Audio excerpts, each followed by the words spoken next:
Hello, welcome to the 2023 Cherry Blossom at the Potomac Curling Club at the National Capital Curling Center.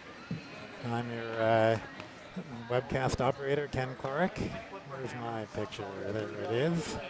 Hello, Ken, and over there is Bo being commentary.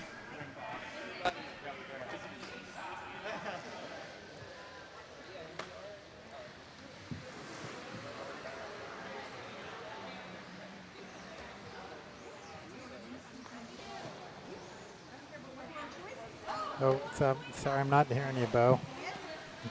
Need to keep talking. Okay. There. Okay.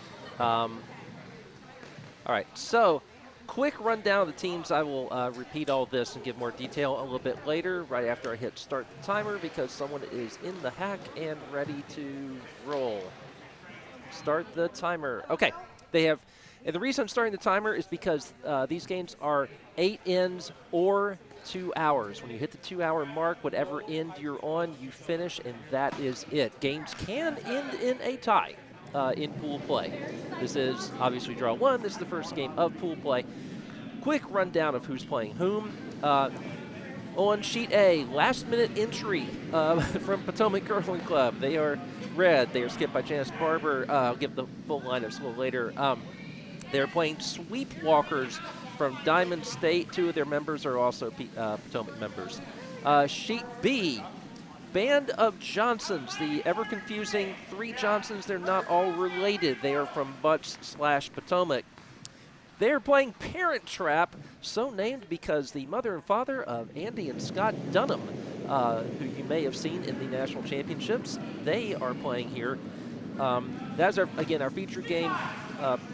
Butts/Potomac versus Philly/Potomac. Band of Johnsons versus Parent Trap. Sheet C, Team MacNeill, skipped by Alan MacNeill from Potomac. They are playing the Pittsburghers. I think they might be from Pittsburgh. Skipped by Gerry Kyle. On sheet D, RPI 1, a group of alumni of that fine technical institution, with Chris Seeley from Potomac as the skip. The others are from elsewhere. They are playing Saki. They are also from Potomac. Their skip is tournament co-coordinator Tucker Waters. So, we have had, almost everybody has thrown exactly 1 rock. Or some are on their second. So, Nobody has thrown fractional rocks. Nobody's what? Throwing a fractional rock. That's good. That's good. We would be very upset. These are, in curling terms, newish rocks in the sense that they're not 15 years old. They're closer to, what, 3? Not sure. Still relatively new in curling terms. So it would be most sad if there was something wrong with them at this stage. We're up to 9 viewers. We are going to focus mostly on that featured game, but if you are from Diamond State or Pittsburgh they told me the clubs on sheet D that the RPI people are from, Kansas City. If you have particular interest in any of those games, please say so in the chat, and we will make sure that we give you some updates on those. On our featured game, the hammer belongs to Parent Trap. So we are currently seeing, I believe it's Jasi Kaur, who is, I believe, from Bucks. She is, it looks like she is being asked to remove the red that's in forefoot, and it should be no problem. And she gets a roll, maybe more of a roll than they wanted, but still. 2 good rods there in yellow. Now we're going to see, okay, wait a minute.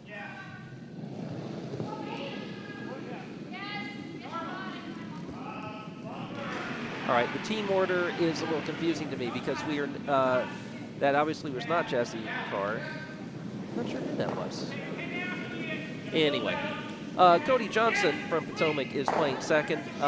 He is no relation to the other people named Johnson on the team. That would be Steve Johnson, the skip, and Stefanie Johnson, the lead. Or the other Johnson who's on the next sheet over.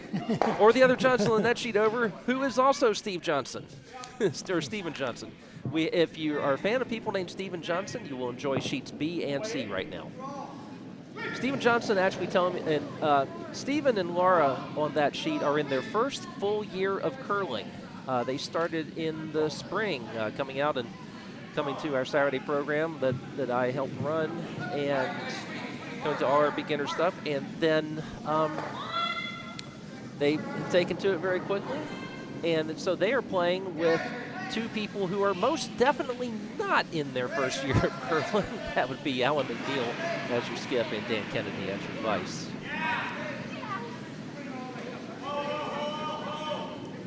And I see the note that says Pittsburgh is watching, and that is Jackie Temple, who I believe is the skip of Temple of Broome, who will be playing later. I also will be playing later. I'll be on sheet A in the second draw. We all have colorful Pokemon shirts that I can't wait to model for everybody. We are called Ace Trainers. Our skip is Jamie Belfontaine. Ken, you are playing the third draw. Who's your team? I know, I'm with the Roanoke Valley team. So they're a bunch of arena ice players, and with two of their leads are both beginners. So. All right. One of the great things about spiels like this, wide variety of experience. In fact, on sheet C, wide variety of experience on one team. Although Steven and Lora, I did not remember them being first year. I really thought they were, they've been playing longer than that, just because I feel like I've known them forever. Back on sheet B, very nice draw from Cody. Not a surprise, he is a very accomplished player. Kyle Conroy with his last. He's the second for Team Parent Trap. We're up to 15 now, which is good. After the first end has been played, I will try to do a rundown of all of the team lineups, as I tend to do. Because we like to give people a grace period. You know, we know not everyone is sitting there right at 10:30, ready to watch. I arrived at the club sometime around 8:15 this morning. I don't remember why.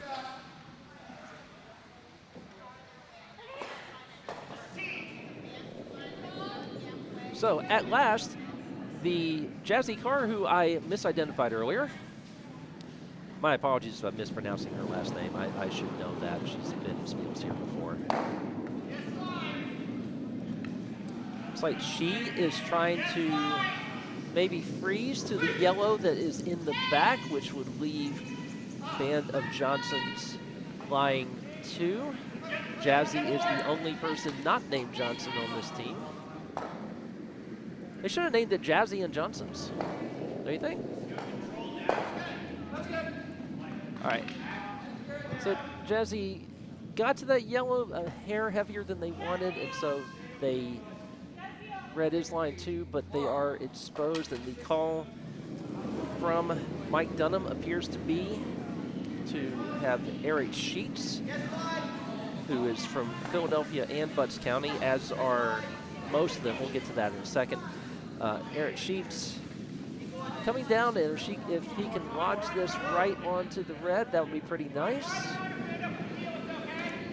Getting a good bit of curl this morning, and gliding and gliding and gliding. In fact, it's a little more curl than they wanted, but, well, that from the overhead, Ken, is that going to be, that could be chipped out. Yeah, and that is what they're going for, it looks like, just a kind of low-weight chip out. So yeah. I'm surprised they didn't bring that down to freeze on it. Maybe thought it was going to over-curl. I think it curled a hair a bit much on him.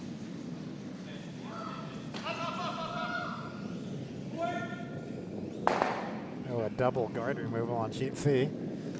Well, Dan Kennedy playing with a stick and never get in a hit battle with a stick curler. No. Well, they got rid of one yellow, just the wrong yellow. On our feature game, that is. Yeah. Yeah, sheet B. Okay. So The last of the vice rots on our feature sheet, sheet B, being thrown here by Erik Sheets. I am trying to keep up with Pittsburgh for you, Jackie. They are to the first of the skip rots. Your team does not have hammer. That would appear to the hammer is with Team MacNeill.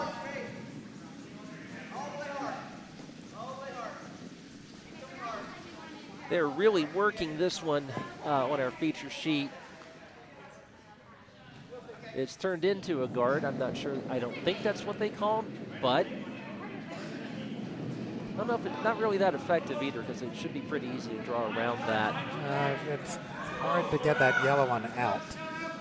You can get down, you can draw down to it, and if you tap it a foot, you're going to get 2. You're going to be sitting 2, I should say. Yeah. You can certainly cut down the scoring area with a good shot there. So our first shot here from Mike Dunnam, proud father of the Dunnam kids, telling us that they got their curling started in 1989, and they joked that they finished their curling in 1993 when their oldest was born. But in reality, they actually did keep on curling. The Dunnam kids grew up around the ice. And Steve Johnson delivering his first stone. Yep. Steve Johnson from Bucks, as is Stefanie Johnson.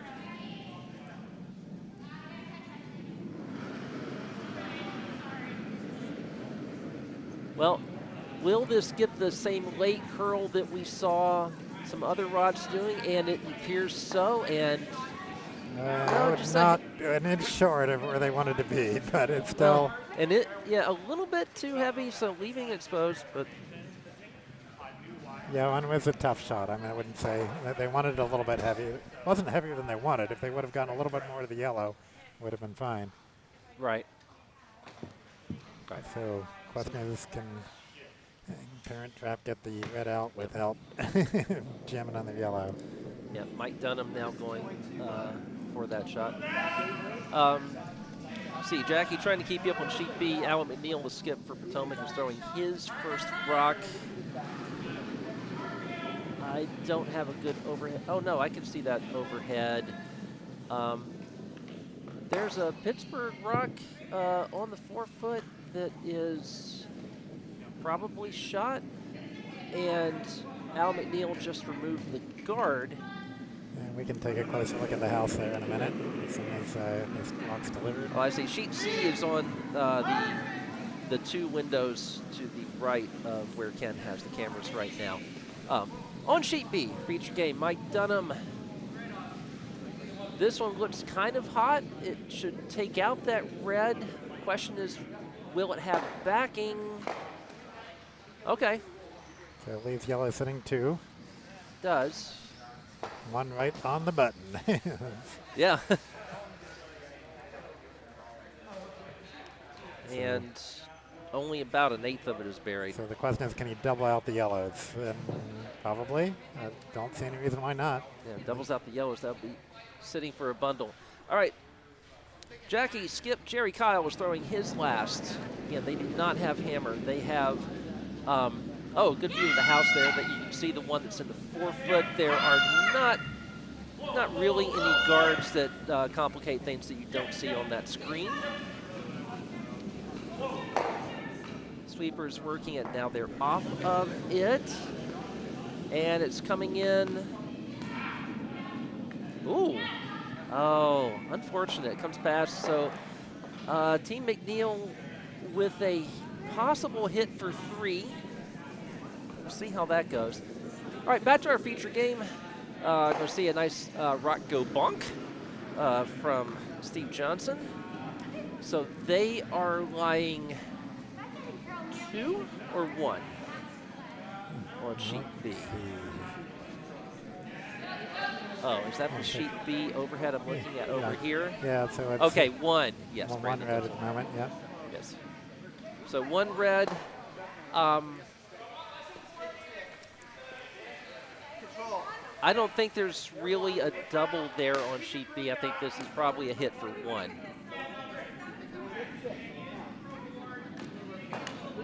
Sheet D has finished its first in. We'll see if they hang the score, which would be nice of them. We only have 2 of us in the broadcast booth right now, so we don't always have a chance to follow. We're going to have simultaneous hammers on B and C. Oh, no, Allen taking just a little bit more time. And similar shots, both of them with a hit to try to score some. Allen puts a fair amount of venom on his. On sheet B, Dunnam. Sorry. Fairly simple hit for 1. On sheet C, Alan MacNeill coming in and removes that. Is that 3? Let's see. 2. 2 Yep. red. 2 All right, red on 2 red sheet, for MacNeill. Sheet C. And what was it on sheet B? Sheet B is 1 yellow for Parent Trap. And also we do have a score that's been hung on sheet D. That was Saki from Potomac, Topper Waters, scoring 1 without hammer, I believe. And over on sheet A. Sheet A, this is the hammer from Dewey Donovan of Diamond State. You could say Diamond State / Potomac because 2 of their members are also members of Potomac. The last minute entry is sitting 3 at the moment, so this is basically just they're trying to Get into the hit and roll under the other one, I guess. Well, the roll wouldn't necessarily matter because this is the hammer. Right, well, they need to roll past to be counting, though. They need to roll Yeah. to count. Are they trying to hit the one on the outside and roll in behind her? Well, it looks like they're Or just double. Nope, that's not going to work, so it's not leaving quite. 1 red. All right, so steal 1 there for last minute entry. All right, And everyone done with the first end. everyone has now finished their first end, and no one's too far on the second. So, if you're just joining us, what have you been doing this whole morning? Come on, get here earlier. But anyway, rundown of who is on every sheet. Sheet A, last minute entry, Potomac Curling Club. They have the Redstones, skipped by Janice Barber. The Vice is Stacy Sleddy. They have Carol Voss and Judy Gilbert on their front end. They are playing Sweep Walkers from Diamond State. Dewey Donovan's skip. Jen Ying is playing Vice. Then Paul Saindon and Sharon Miner. Jen and Paul, also members of Potomac. They come out often for our Saturday program. Sheet B, our feature game, Band of Johnsons from Bucks / Potomac. Skip is Steve Johnson. Vice is Jasi Kaur. Cody Johnson, who's from Potomac and who is not related to the other people named Johnson, is the second. They have Stefanie Johnson throwing lead rods. She's from Bucks. They're playing Parent Trap, so named because their skip, Mike Dunnam, and their lead, Lori Dunnam, who are from Butts and Philly. Philly and Butts, they grew up in, they played most of their curling life in Philly, but now they're also members of Butts. And they are the parents of Andy and Scott Dunnam, who you may have seen the national championship. Andy is a member here, moved down here after college. Scott still curls out of Philly, but Andy and Scott, I think, playing on another team in this event. Yep, they're in a different pool, but In a different pool, right. But anyway, their vice is Erik Sheets from Philly / Butts. Their second, like Andy Dunnam, moved from Philly to Potomac. He's Kyle Conroy. Sheet C, the all-Potomac team, that is Alan MacNeill. Skip, Dan Kennedy is your vice. They have a combined large amount of experience. Then they have front end is Lora, Dunphy, and Stephen Johnson, who both started about a year ago and have come on very well. So they are playing the Pitts Burghers. Pitts, parentheses, Burghers. So obviously from Pittsburgh, that's Gerry Kyle is your skip. Carson Turner's the vice. Houston Zamansky and Lora Kyle are your front end. Sheet D, RPI 1, all fairly recent alumni of RPI. And their skip, Chris Seeley, is from Potomac.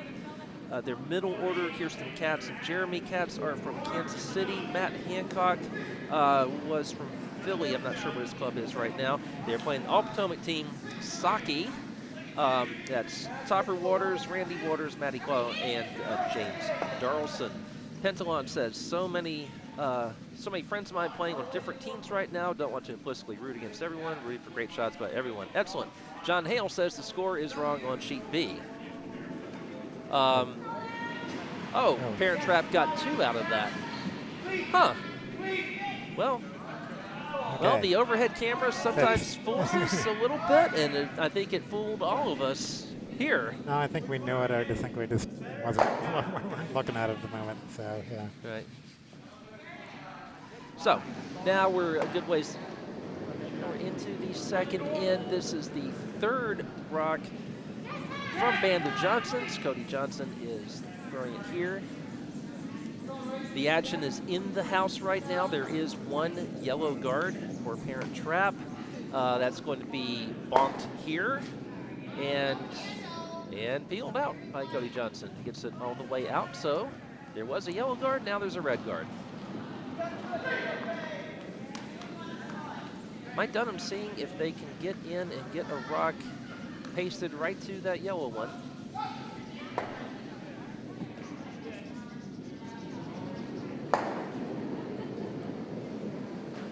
And another important news, my daughter, who is home from college right now, just told me that she got an A on an essay, so yay. The draw in here.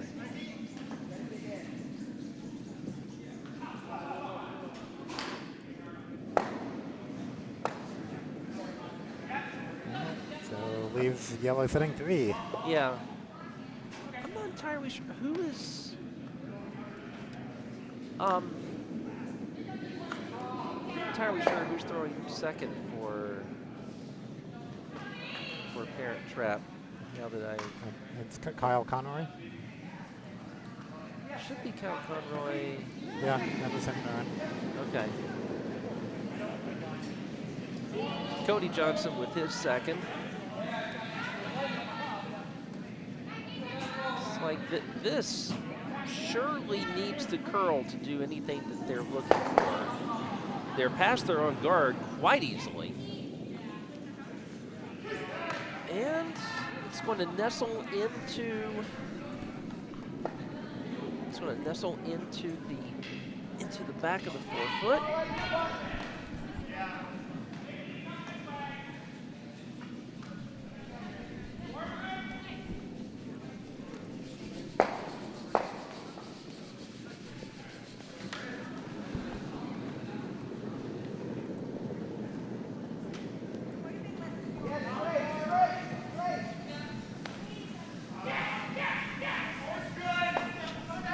All right. So, Erik sheets your vice for the parent trap. Oh, Mike Dunnam gets out like he's going to sweep, maybe a hair too late. I don't know if they would have gotten it past that guard anyway. Yeah, it was more than a hair too late. It was it was already on the guard before he moved. And Steve Johnson wants Jasi Kaur to put this into the 4-foot. Is this that easy? Is this an easy shot, Ken? I feel like the yellow one that's in there could very easily end up on this path. Now she's thrown it, I'd say, a bit narrower than the broom was being held. And that's probably a saving grace to get it past this guard with, okay. Yeah, I did not like where the broom was held there, but then I liked the way she threw it. Vice knows best, right? Right, Ken? Yeah, but Granted, I should not question Steve Johnson. He has got many years of experience on me. so the question is, can they double these out and without jamming on anything? I mean, it's there. More question, will they is the question. It's probably more likely that they will jam somewhere, but that might not be that bad of an outcome. If they can get the red that's in the front of the 4-foot. Yeah, getting the red in the front of the 4-foot to be somewhere other than in there would be the idea. And that looks good. Okay. Well, yeah, got the front one, jammed still, the back one. Red's still a shot, but it's better. It is. That's better. We're still not quite that far into the end. Well, we haven't gotten the skip rots yet anyway. So what do you do if you red? I don't know. A quick note on sheet C. I have no idea how this happened, but Team MacNeill has 5 rots in the house to Pittsburgh's none. Pittsburgh endeavoring to change that right now with fairly venomous shot that is going to get one. Oh, two. Two with the Reds. Two. I did not think that it had enough to get that, but. And they're sitting third. They're third. Yeah. So they went from facing 5 to facing 2, so that's improvement. And actually, that yellow is not that easy to remove, but I think Al MacNeill's going to ignore that and just draw another forfeit. Feature game, a yellow one goes goodbye.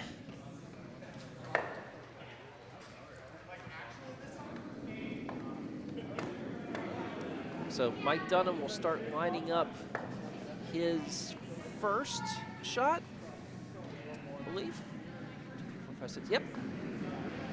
His first shot. And it looks like he wants to get one. Well, he's making a motion that he wants to. They want to hit that red one out. Yeah. Can probably chip it. Now, if he chips this out, he'll surely lose the shooter. Well, almost surely. I mean, a perfect shot if he hit it right at, say, 1 o'clock. Yeah, he's not doing real heavy weight, so. Yeah. There's just the right weight at it. But it probably won't be counting. Well, if he gets the red out and the shooter doesn't roll very far, yeah, I don't know.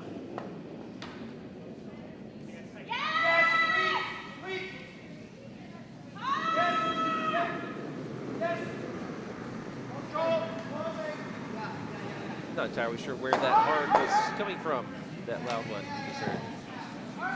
All right, Mike Dunnam's shot is on the way.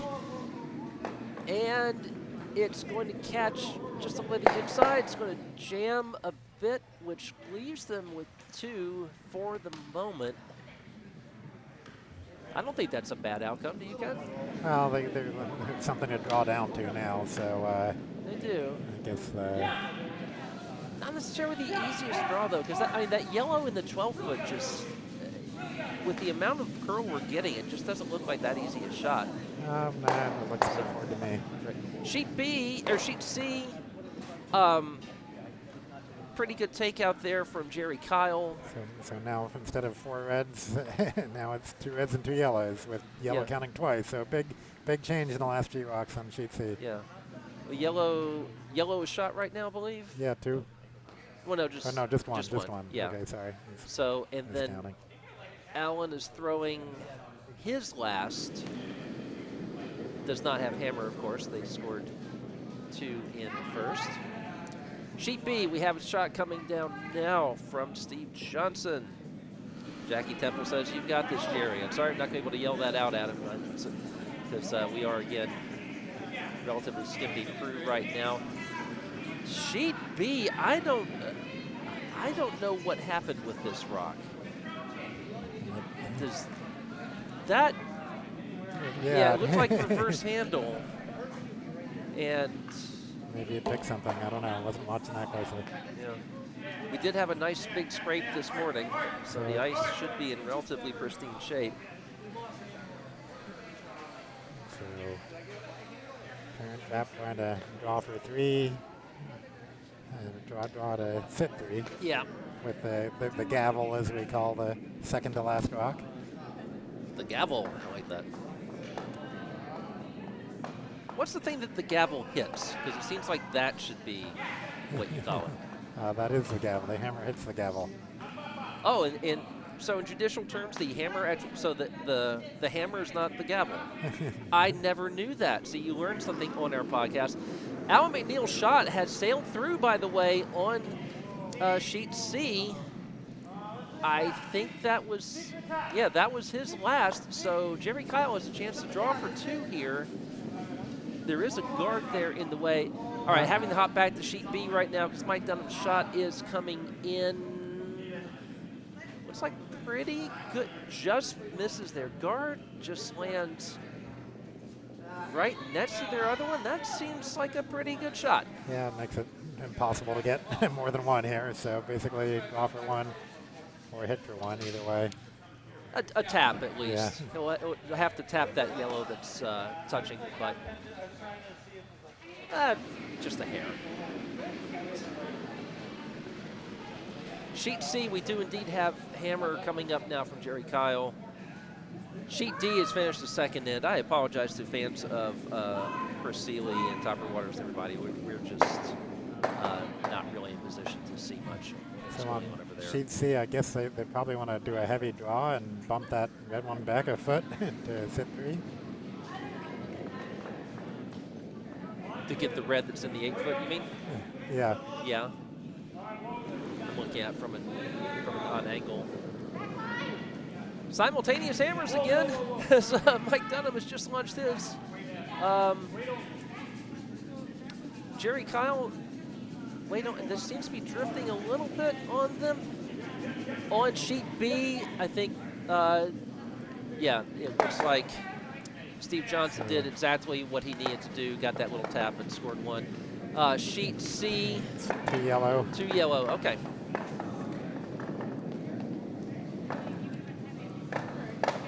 So during this break, we'd like to thank our sponsors. Nobody. And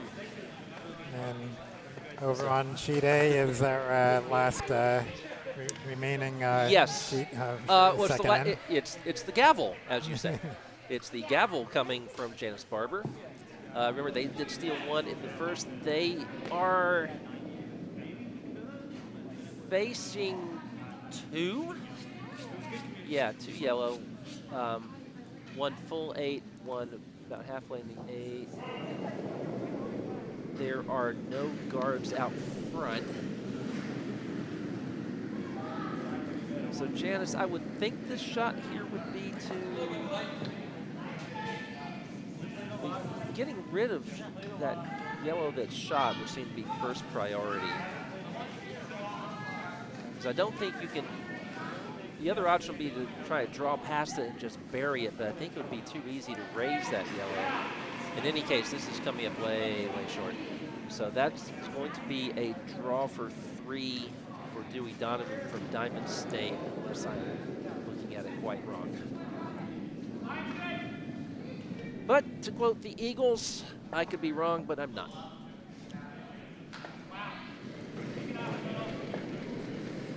All right, thank you, our spotter here with a spotter / bartender, Brandon here with a, he's telling us that on sheet D, that would be 2 for red, the RPI crew scoring 2, taking a 2-1 lead.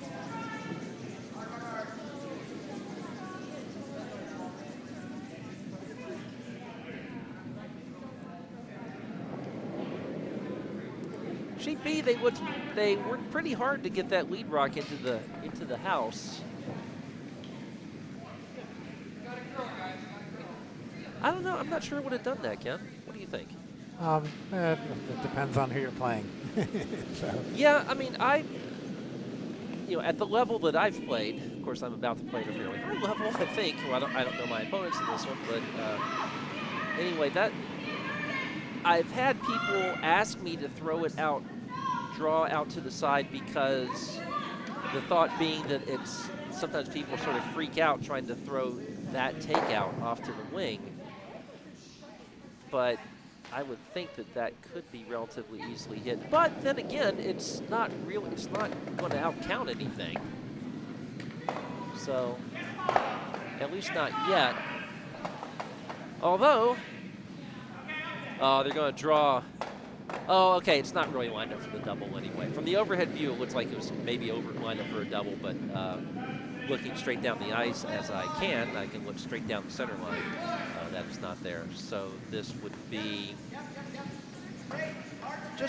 probably just drawing, I think. Just straightforward draw. Yeah, they're trying to get it behind the red one. Yeah. That's pretty reasonable. Not going to make it, though. They are not, no. They will touch paint, but that's it. We got 2 non-counting biters. Right. On sheet B, Jackie, I'd love to hear the story on Houston Zamansky's Plan B jacket. That was pretty cool.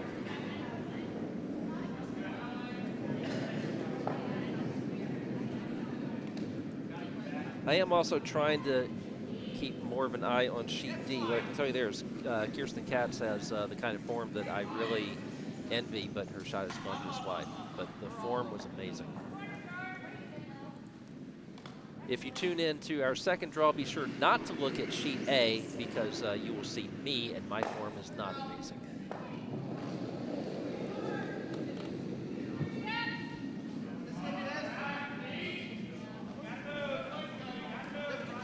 Sheet D is still at Vice Rods, though, so I'm not going to dwell too much on that. Let's take a look at our featured game. This is the first rock for Kyle Conroy, is it not?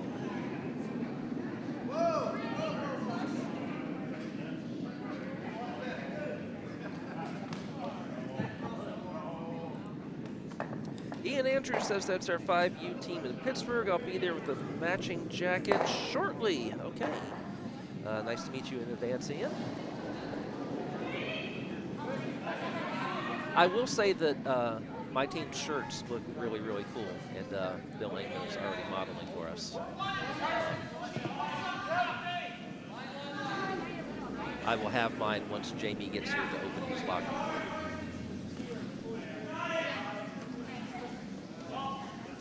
We all have different Pokemon on ours.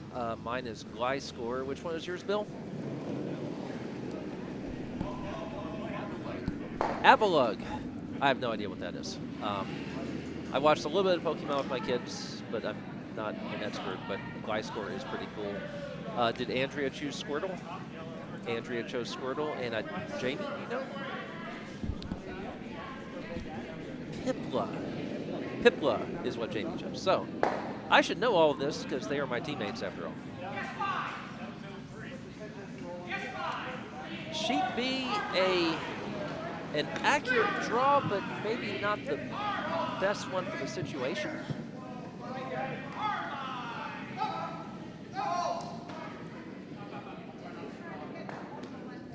Kyle Conroy about to throw his second. We're still fairly early in that end. Still fairly early in most of our ends. Sheet D is slightly faster than the rest of them, so I will try to let you know what's going on over there.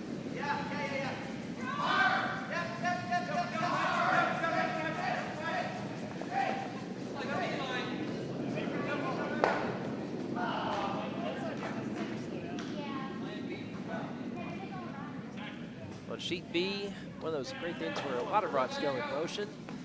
The result is a bunch of rocks all around the 12-foot. Yeah, it's an interesting yeah, I'm not even sure that I want to figure out which one shot because I have a feeling that is not going to yeah, not going to matter. They won't be shot in the end. Jasi Kaur throwing her first. She's the vice for Bandon Johnsons on sheet B.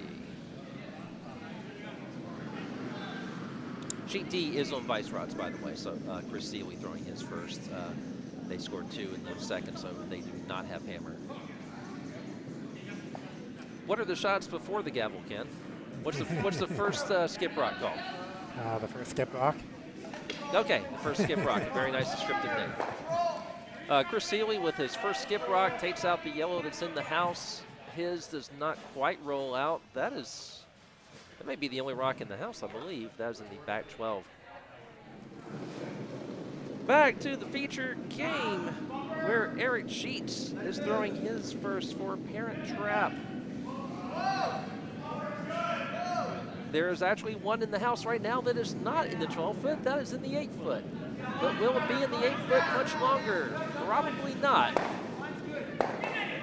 And just jams, but rolls a bit farther out, so. The yellow sitting one. Yellow sitting one. Red sitting second, and yellow sitting. Now, if you kept hitting and kept hitting that in that same spot, then eventually the ones in the 12-foot would count, and we would. I have no idea who's second shot right now. Considering we've already missed the call on one, I'm not going to speculate. Yeah. Yeah.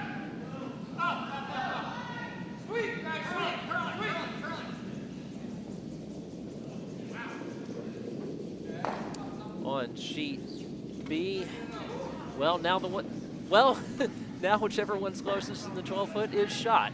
Well, that's the red. Oh, is it the red? Yeah, the red they're drawing down to with the shot. Okay. Oh, no, okay, I guess they're not drawing, they're hitting.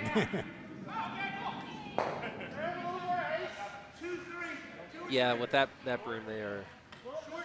Unless they're going to fool us all and draw. Haven't moved it, have they? Nope. I don't think so. Oh, okay. Eric Sheets wants a little bit more ice. Sheet D, by the way, we are at the gavel. There's still just one rock counting, and it is a yellow one from Saki, which has the hammer. So Chris Seeley. No. Is that one going to end up a blank? Back to sheet B. Shot coming in, and we're going to lose that red. So the question of whether that was shot is now moot. It is yellow now has shot, red has second shot, yellow has third and fourth. Well, we were wrong, Ken. Those biters might actually matter. Yeah. Just a question of which one will matter in the end. We don't know which biter. It definitely won't be a blank end at this point. Right. Over on sheet D, on the other hand, we might very well have a blank end. Chris Seeley throwing with some power at the yellow rock that's in there, and his shooter will spill. So, question is, does Topper Waters want to draw for one or just throw it through in blank? They're talking about it. Huh. There's not one we don't see that's counting, I'm sure.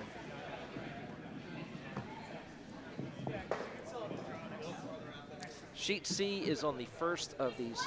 Yep, sheets B and C both on the first skip rocks, which, as we know, the technical curling name for those are the first skip rocks. Gerry Kyle threw his a little sooner. Sheet B, the one we have the best view of, this intriguing battle of the 12-foot. It looks like the idea here is to bury this one, not in the 12-foot. You actually could bury it in the 12-foot. I'm not sure you'd want to. This needs to finish a bit.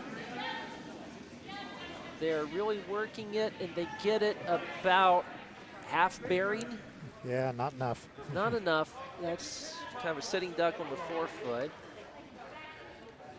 But it is buried enough that you can't hit and roll under the guard. So it's not a bad. If you're going to put something where it's going to get hit, that's not the worst place. True. Now, here's a question. Can you get the double? Get both of those reds out. Yeah, that should be there. It's pretty tight. Now, we've seen, Andy and Scott Dunnam play here, of course, quite often. And what you can see when you really get a chance to watch them play against club opposition as opposed to like national championship opposition is that you can have fairly easy gains at one point, but then Scott or Andy will just throw some shot that you wouldn't even conceive of throwing yourself, and they make it and just make it look routine.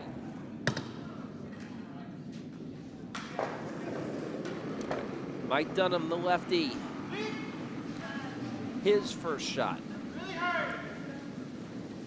I believe the technical term for that is first shot, first skip rock by the team with hammer. And it's going to get past the guard. It is not. It gets rid of the yellow that was. So red is sitting 3 now. Yeah.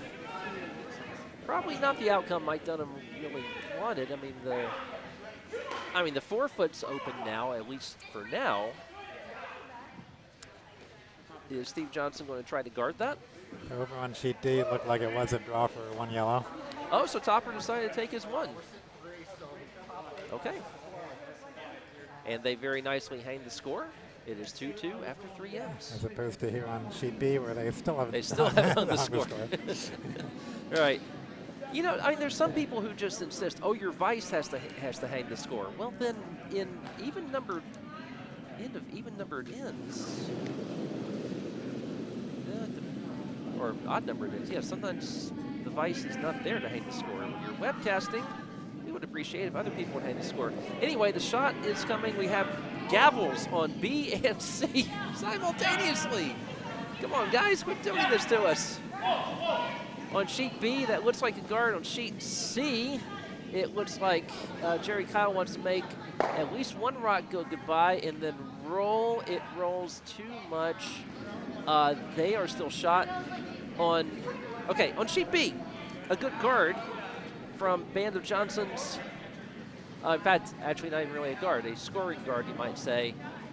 Tight to that one. Oh boy, that's going to be a tough shot for Mike Dunnam. On sheet C, hammer coming up for Alan MacNeill. And it looks like he is going to draw for one through a port. Whoop. There we go. Oh, there we go.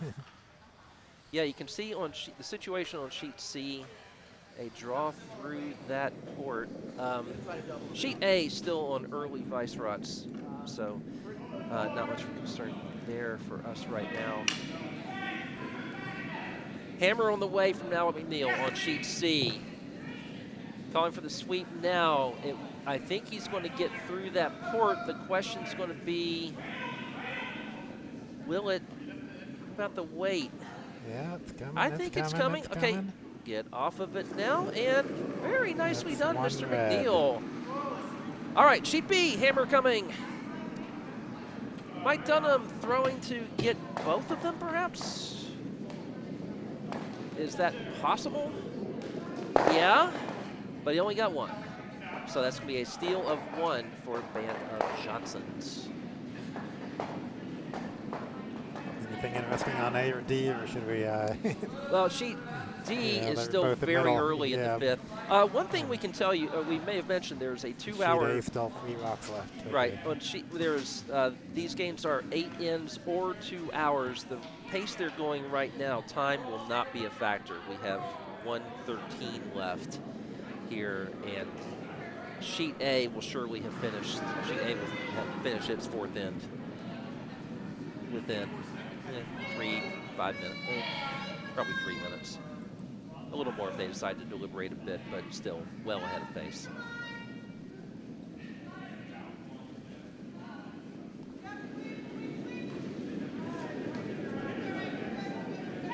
Sheet D has created an airplane where the red rods are the wings and the yellow rods are the fuselage.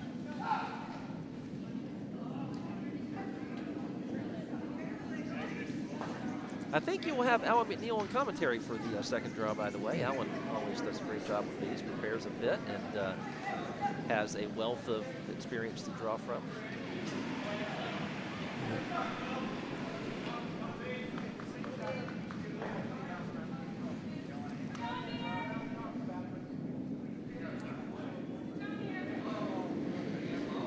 First rock on sheet B is a very tight guard. Not on the center line. It looks like Parent Trap wants to come into the house. Throw that one out to the wing again. That's kind of heavy. Yeah. That's back 12 at best. Well, back line at best. But no. Goes through.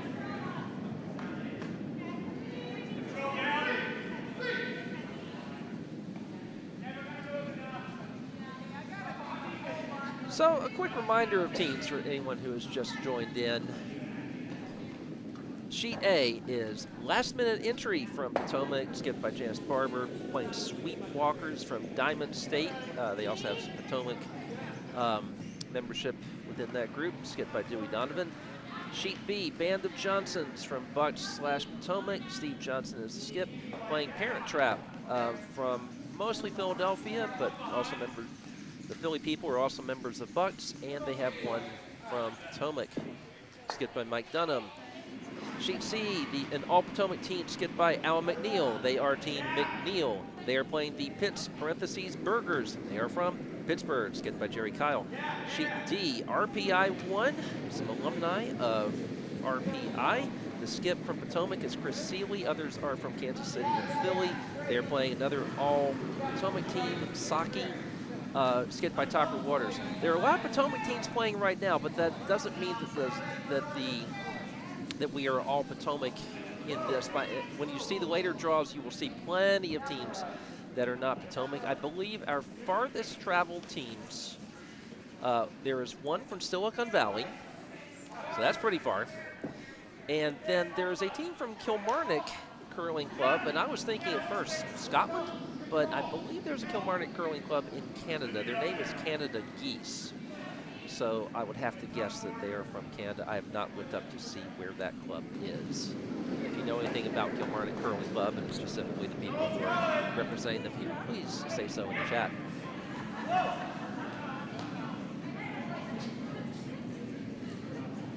Sheet B is going to they're going to tackle that yellow that is in the forefoot and remove it. So they have a biter and a very tight guard for a band of Johnsons, and nothing there for Parent Trap. That was the second stone, Ken. Is there a name for that? Well, I think we need a name for the sixth stone, because that's the stone that you can start peeling guards. Oh, so that's right. The possible peel stone. Yeah, you know, we're not like cricket. Cricket has all these things like silly gulch and offside or leg side, leg gulch. I know the rules of cricket. I have no idea where any of those, what any of those labels mean.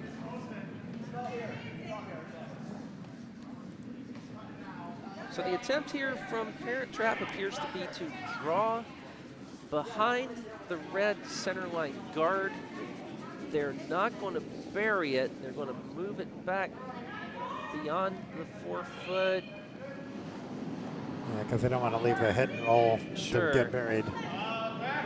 Yeah, that's one of those where you go, well, it's not going to stop before the tee line, so let's kind of, plan B is to sort of get it away from there.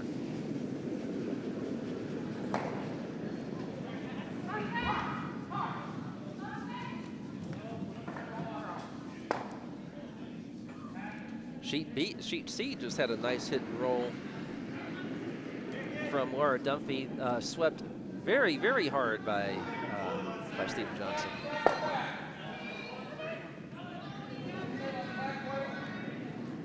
You know, sheet B, that rock that went to the back beyond the forefoot, is now gone. Thank you to Cody Johnson. Another draw attempt for Kyle. This time hoping to bury it. Yep. Red counting 2. There's one back 8. There's one biting top 12. But they're not really thinking about that right now. They're trying to get this one past the guard. They're trying to get it past the guard. Oh, this is going to be close. I'm staring right at it. Wow! Missed by about 2 inches and stops on the button, just the back button, so that and perfectly guarded. Perfectly guarded, but the freeze is there, and that appears to be the call.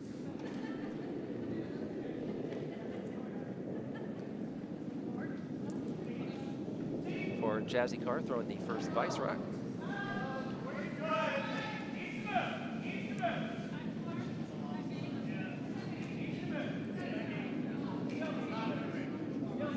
Way too wide and heavy.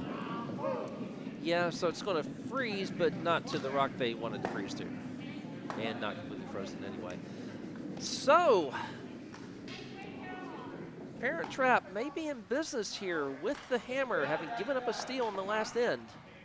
No, wait. What?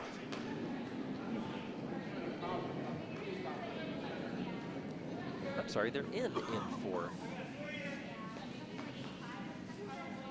I still don't think time will be a factor.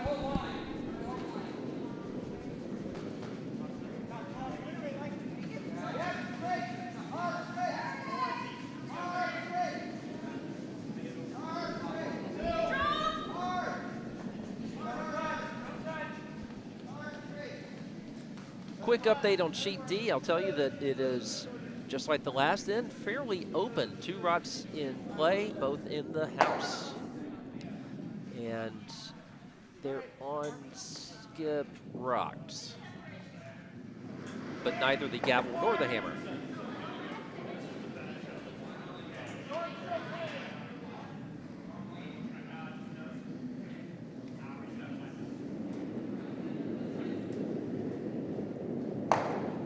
And with that rock proceeding, makes it even more open, removing the yellow that's in there. He still has one red in there.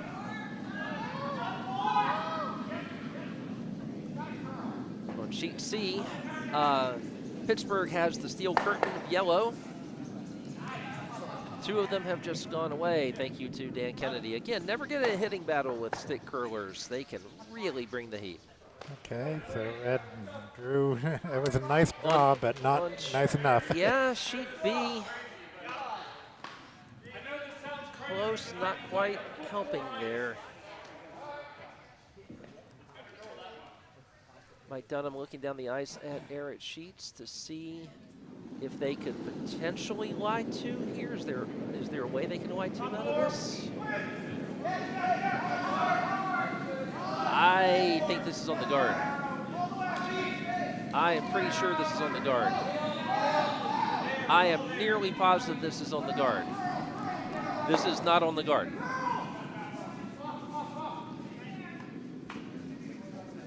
See, I need to get all of my weight calls. Look at that. Perfect. Yeah. Chips it through here. See, I need to get all my weight calls wrong now so I get them right when we're playing. Right, Bill? Exactly, says Bill. My skip today.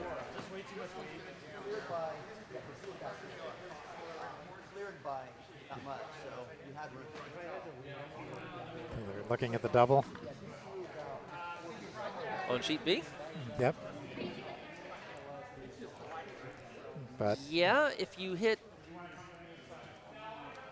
the yellow fairly thin.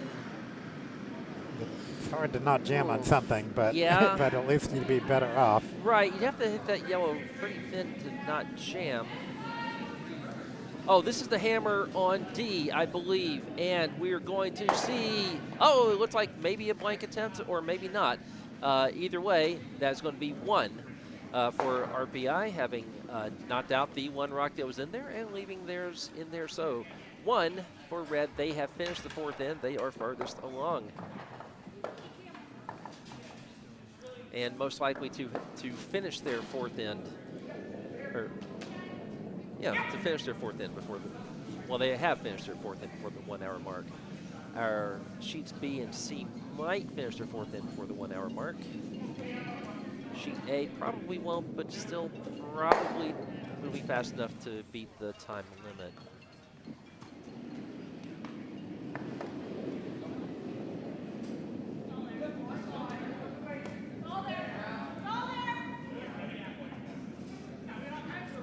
Steve Johnson taking a very close look at this shot. Yeah, he spent a lot of time. Is he trying the double? Well, there's enough weight. Yeah. I think. Looks maybe like he's not. throwing. No, that's car weight, isn't it?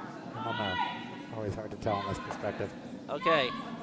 This one is not on the guard. It's taking the same path as the last one. It needs to actually curl a bit more to get in there for a shot or to move any of the yellows. No, it just puts two yellows deeper on there, and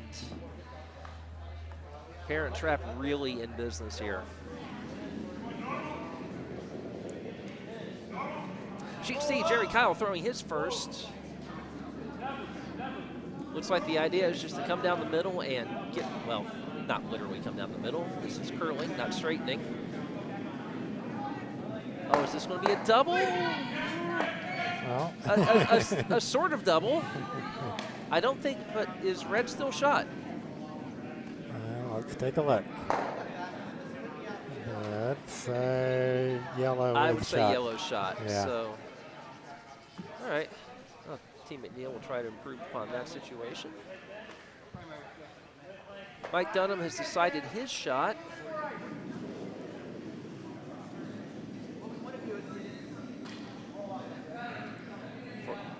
That will be his first.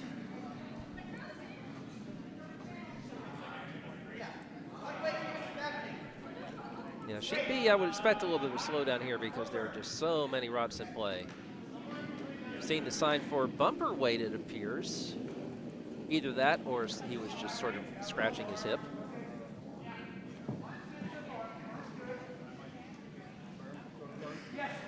He could hit and roll.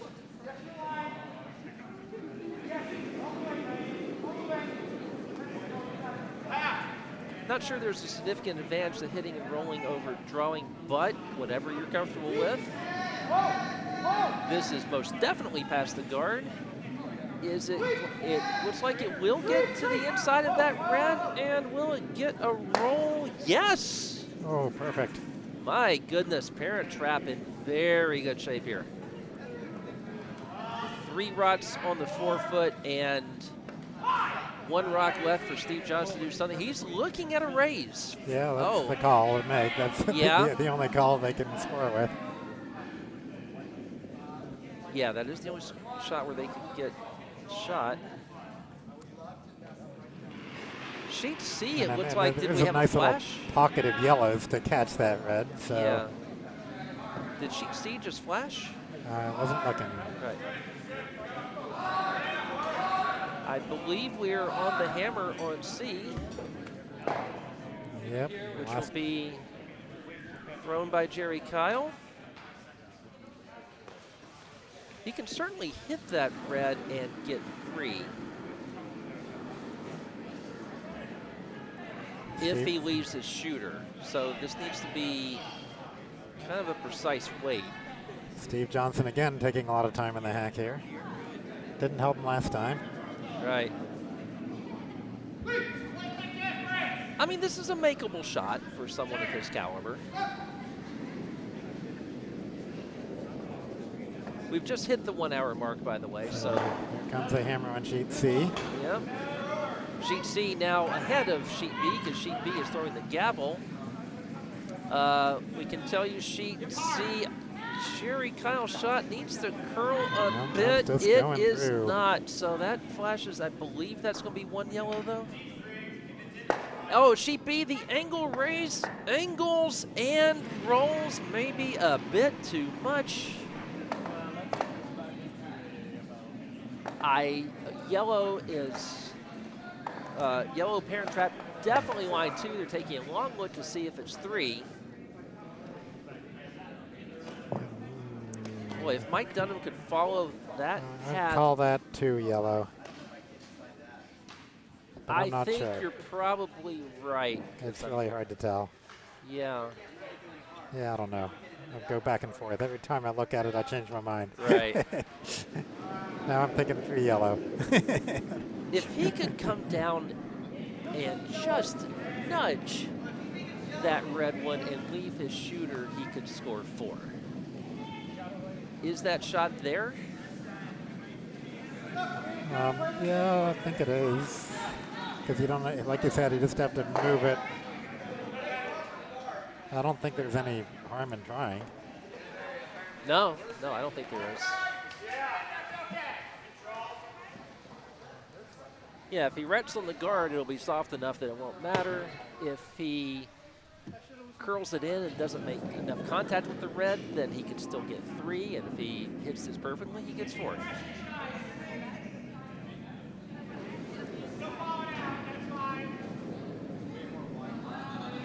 Sheet A is close to catching up. We are to the gavel now.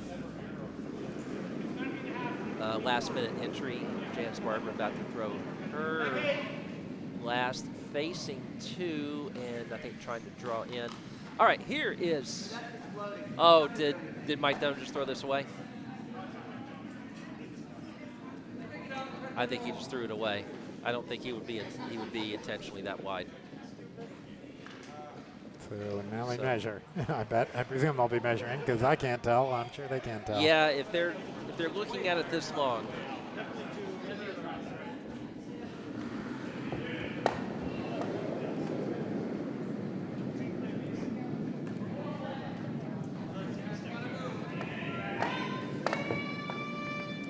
Yep, they're leaving them in there, so I believe they'll be measuring. So Sheet A, we're going to look now as Janice Barber appears to be trying to hit and roll buried, which she does, but she's not shot. Oh. Now, Need the, yeah, there's a shot for 2 for Sleepwalkers from Diamond State. Looks like a relatively straightforward draw with backing. Just touch the forefoot and you got it.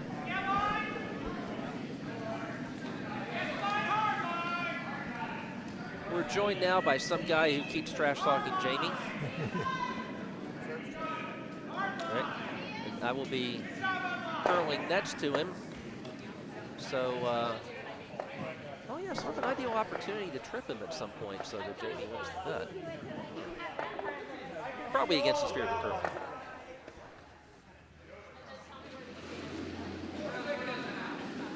Sheet A, to cite the name of a rap album from, I believe, the 90s. Here comes the hammer. And they need to work it past the guard. I think that'll be fine. Yeah, that just needs to get in and touch the 4. Jennifer Yang seems pretty convinced that it will, and it will. That's going to be 2 for Sleepwalkers. The measurement on B.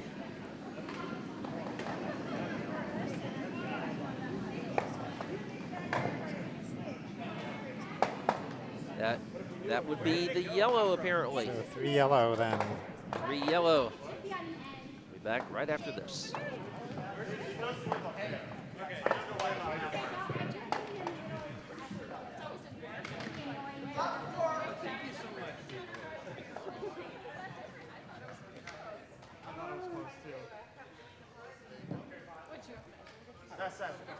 I put the paint on and I know how bad.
Got Bo back again, so except your mute button needs wiggling. Okay, and I'm back. Sheet D, of course, our fastest sheet again, and Chris Steele's about to throw the gavel, and once again, they seem to be allergic to having any rots in play in this game. There's a red rock in play in the back, I believe, but I don't think it's touching the house. So Vasily can just throw this somewhere in the house and say, okay, Topper, you have to hit this if you want one more blank.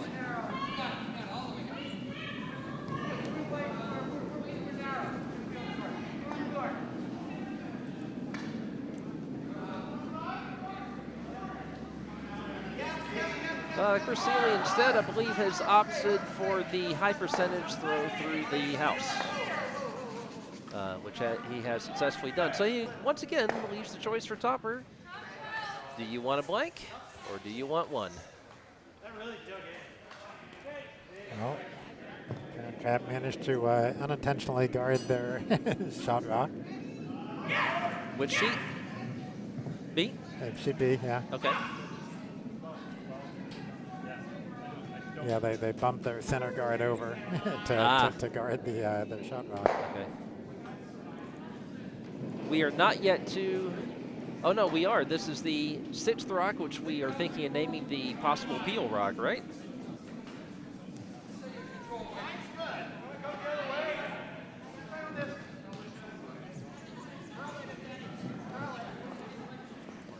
I like the alliteration of that name, but it seems a little long. It seems like we need a shorter one. Let's see. Nice draw. Look at that draw. The Peel Prospect. No, I don't. Peel. That was a very, very nice draw anyway. No need to play a peel there if you can draw it that well. We could just call it the peeler.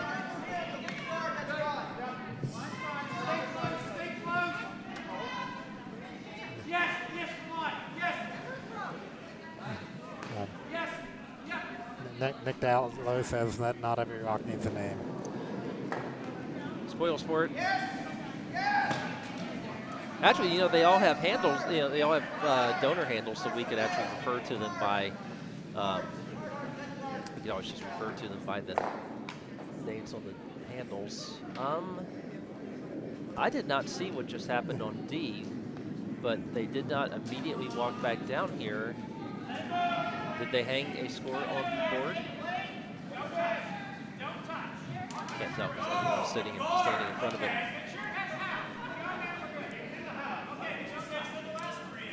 Sheet C has now started flying along ahead of Sheet B, which is good for those of us who are going to be trying to keep a close eye on both of them.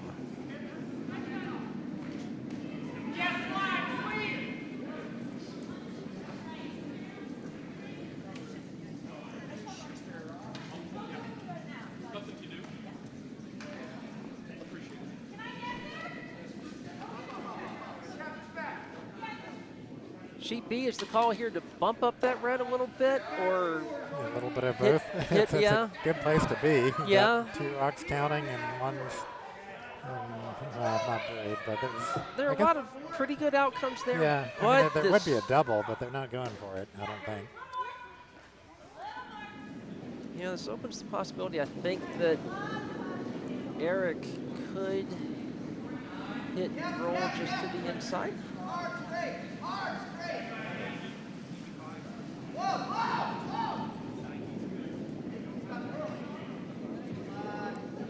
Just gonna nose it. Yeah. So now Benj and Johnsons can try their hit and roll. So they were calling for the roll to the outside, but they wouldn't mind a roll to the inside either. Sheet C, all of our Pittsburgh people are here now, so I feel a little bit less compelled to keep such a close eye on it. And Sheet D, pretty compelling at this point. Man, Johnson's with some work to do. Reminder, this is pool play, so you'd still theoretically win the A event if you lose this game. On Sheet D, by the way, Topper once again took 1, so it is 3-3 over there after 5. So Sheet B, it looks just as called, I believe. They wanted that roll to the outside, and well, it's probably a little farther than they wanted because it's not counting now. Right. Yeah, ideally they would have. Is he looking for the double here? No, he just wants to hit that red one. Okay, because yeah, he pointed at. He pointed at both of the red rocks in there. That would be a pretty pointless double though, because Be line 2 anyway.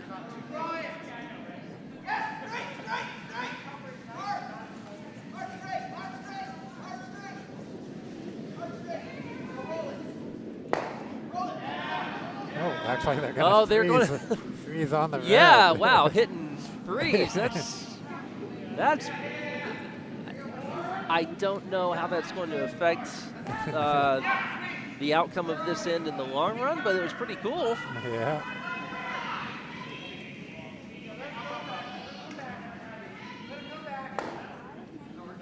All right. Jasi now throwing the last of the Vice Rocks.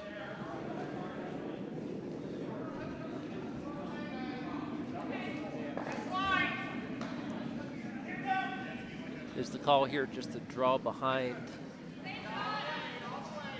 those yellows, and if you can bury it, that's not a bad result. It's too light. This is too light and I believe too narrow. If anything, it's just going to bump that yellow a hair. Yeah, well, it gives them something to tap later, but It does. so they wouldn't be counting, so it doesn't help a lot. Yeah. Yeah, they'd have to take care of both sides of the house with the remaining 2 rocks.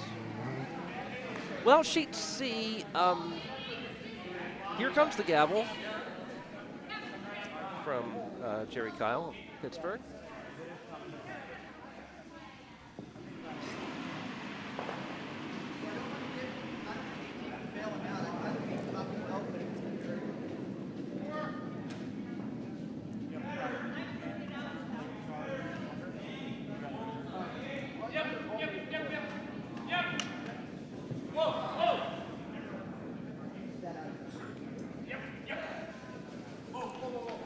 She'd see I'm intrigued with Gerry Kyle's shot here. It's going off of their guard and rolling. Okay, Allen is going to have a shot. Oh my goodness, Allen might have a shot for 3. Pretty sure he does.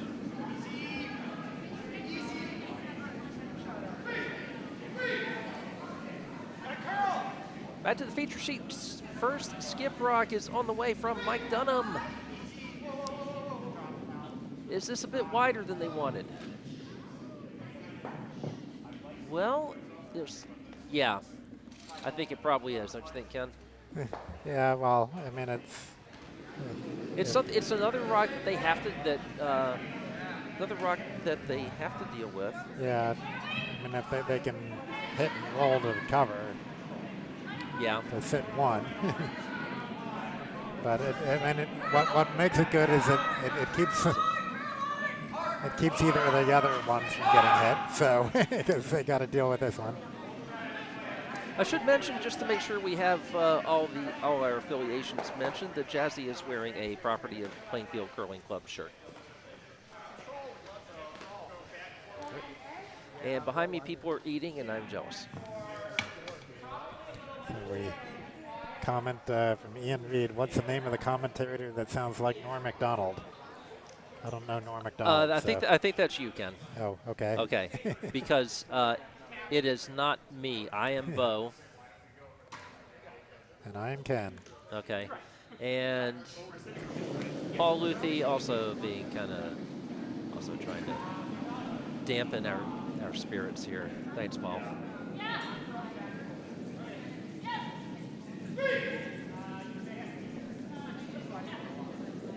Sheet B, hit, and it'll roll, but it will roll beyond anything that counts. Sheet C, oh my goodness, it's the hammer. And now MacNeill with his shot, playing the raise for 3, I believe. And if this sticks around, I believe he got a very nice Mr. MacNeill. 3 red. Nicely done. 3 red on sheet C.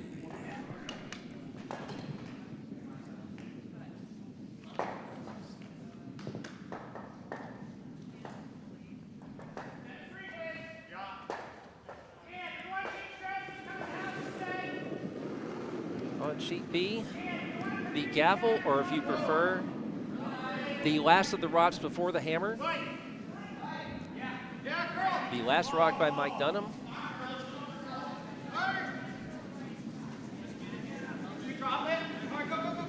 Curling quite a bit here and coming up, I think, a bit lighter than they wanted. Now, one thing that accomplishes, though, it totally takes away, or does it? It sort of takes away the red tap. No, they're still looking at that tap. But if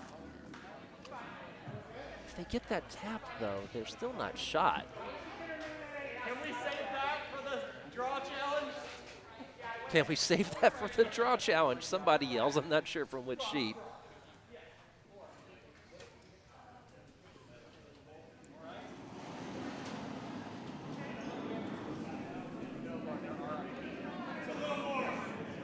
Sheet A, by the way, is complicated. There are 1, 2, 3, 4, 5, 6, 7 guards, and then one just fighting. So essentially, for practical purposes, 8 guards, and then 5 in the house, of which red, which is last minute entry, is first, second, fourth, and fifth shot.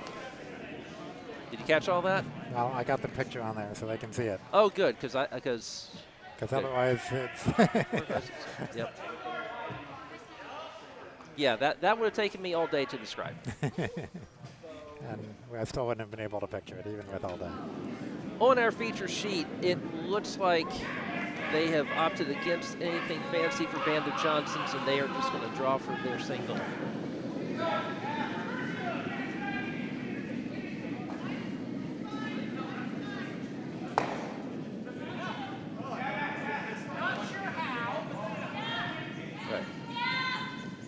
That draw is on the way. Sweepers are working. Coming out to get a third broom on it. I think it's going to be fine. Yeah, there you go. Actually, it goes right to the 4-foot. So that actually would be a very good draw shot challenge.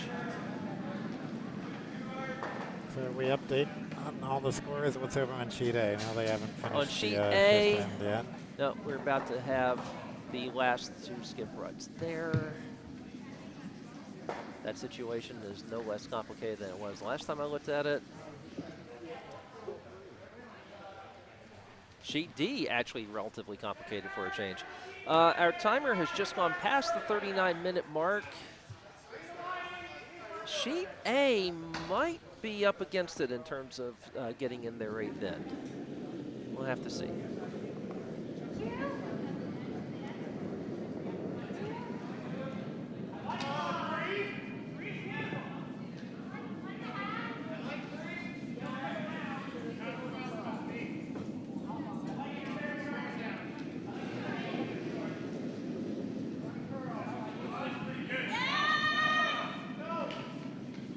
I know people always get mad when we don't talk much about lead rocks.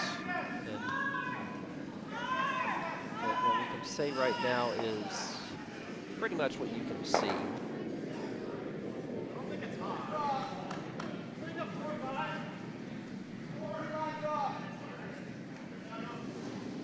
Sheet A, Janice is about to throw the hammer. She's got line 2. I don't know how you get 3 out of this. There are stones you can raise. There's 1 stone you can raise. I don't know. The risk reward here is something to consider.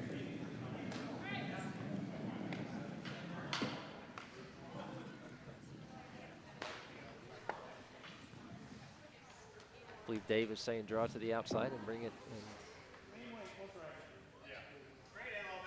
All right.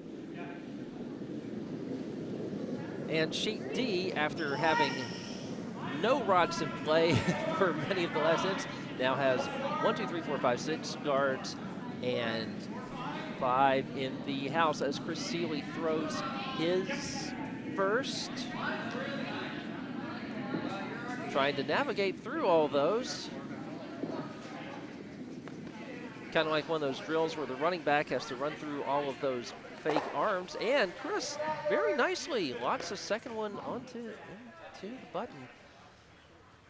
Topper's going to have to use all the weight of a stick curler that he can. All right, sheet A, good. Okay. Can we do the 4 view? Just wanted to need to update the sheet D score so it shows the right house. What's the sheet D last score? It's 3-3 right now. Oh, it is? Yeah. Oh, so there's a blank on that last end? No, they're finishing 6th. Sheet A, Oh, Janice okay. through, it looks like. Yeah. Okay. Which would be 2 red. They're kicking it away now. 2 red for last minute entry, so cutting into the lead a bit. And yes, now every game is in the 6th end.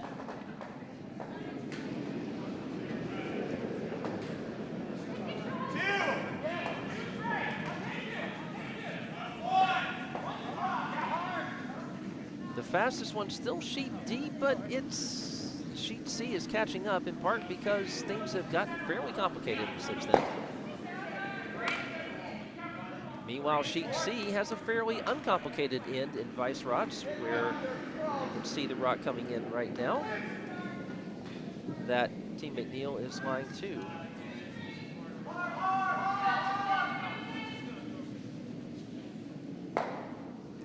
Sheet D, Topper, water shot, Rex on the guard. Looks like Chris Seeley will have a shot for 3 if he can do what he just did on his first one. It looks like that is exactly the goal.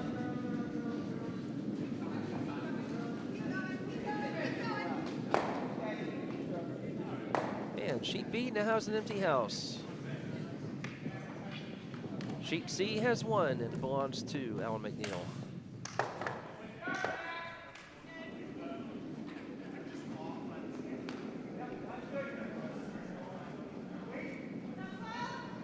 Looks like Dave is timing because he's a nerd.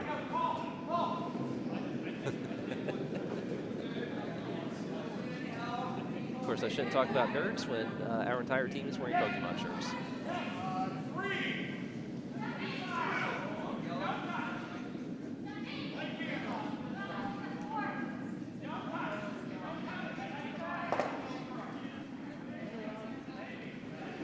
Well, thanks Ian Reed for explaining that Norm was a Canadian stand-up comic. So.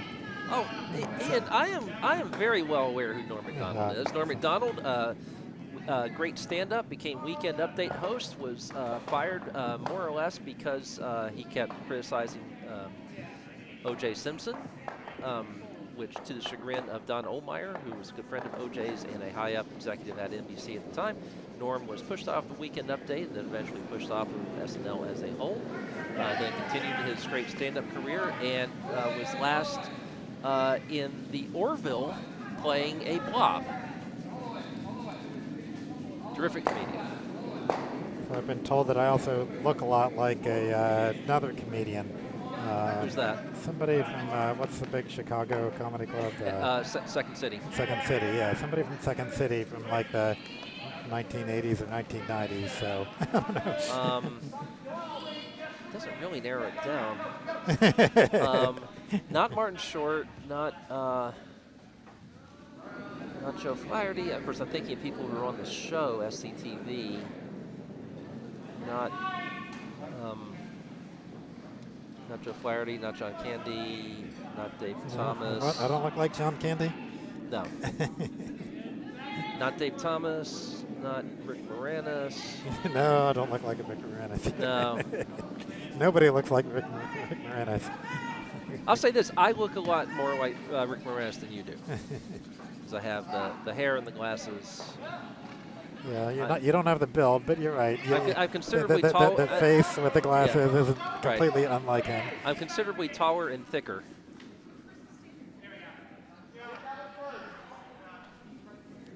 Sheet D did not hang the score, so I don't know if Chris Seeley converted his draw for 3 or not.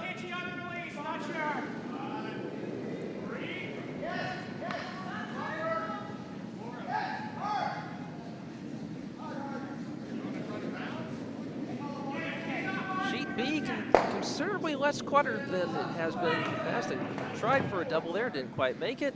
And the shot rebounds off the bumper toward Mike Dunnam, who athletically hops over it. Yep, he can move. Yep.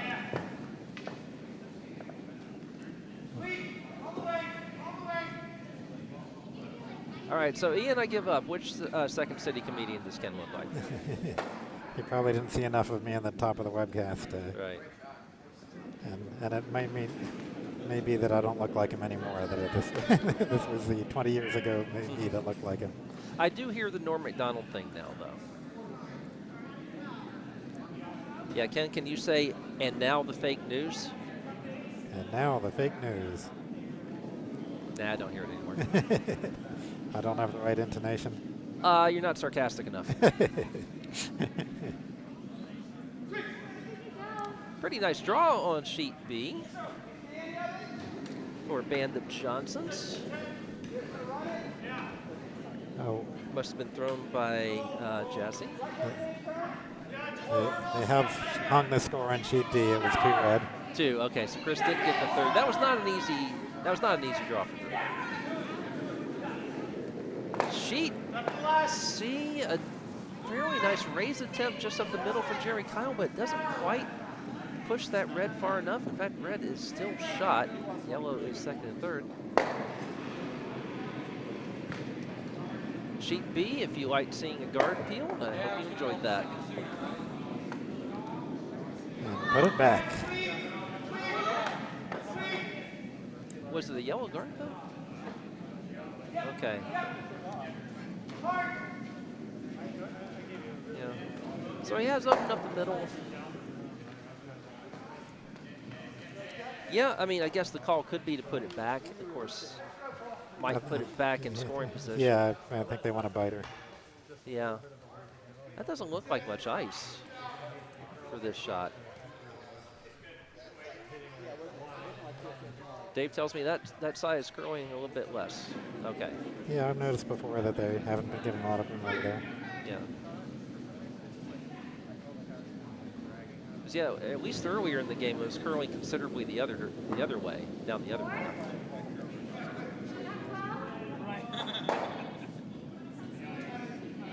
And yes, we are seeing the broom being held very specifically right there.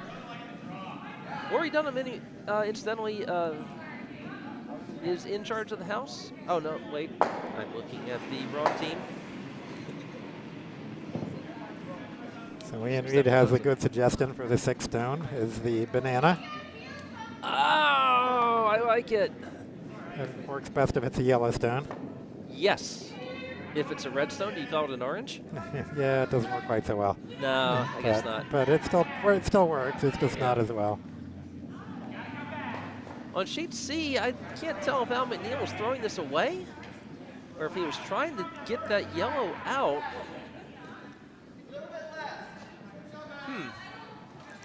Well, Gerry Kyle has a raise through the middle that would give him 2. Yeah, if he moves that red 1, Yeah. get 2 there, Yeah. and sticks, I should say. Okay.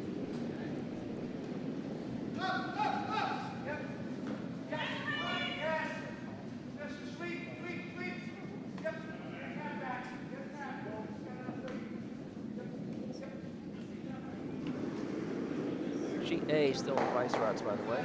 All right, Mike Dunnam throwing the gavel.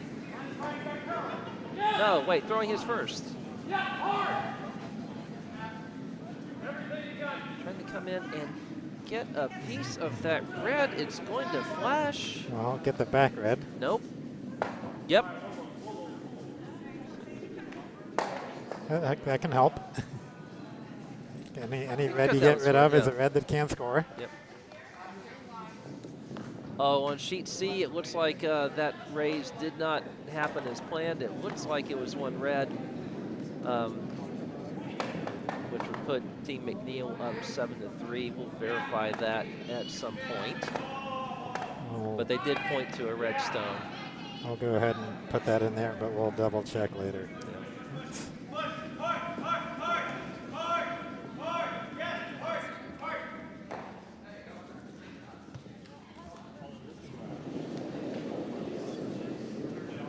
Okay, last red stone.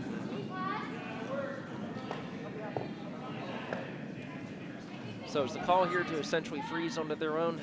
Yeah, it's got a lot of weight. It does. think they're just trying to sweep it by now to keep it from taking out the round. Yeah. And unfortunately, they're just going to go through. So, a chance for Parent Trap to add another.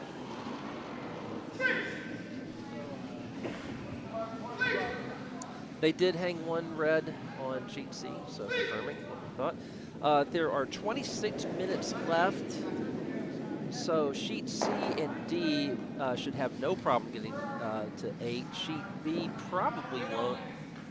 Sheet A could be dicey. They are still on nice fronts, I believe. Yeah. Yeah, Jennifer Ying throwing her last. All right. Hammer, sheet B, Mike Dunnam needs to slip past this red guard and tap that red just a bit. It is going to just get past the guard, and it will tap this red. Will it be enough? It will. Very nice touch shot from Mike Dunnam. Saves well the swept, end. well called. Keeps him in the game. Yes, it does. One red. So that's the end of 6 on that sheet. And yeah, 25 minutes left as long as they complete the 7th So end. only sheet A, they're still on their 6th end, I guess. Correct. And lots of guards, a couple rocks in the house. Guess I might as well show that.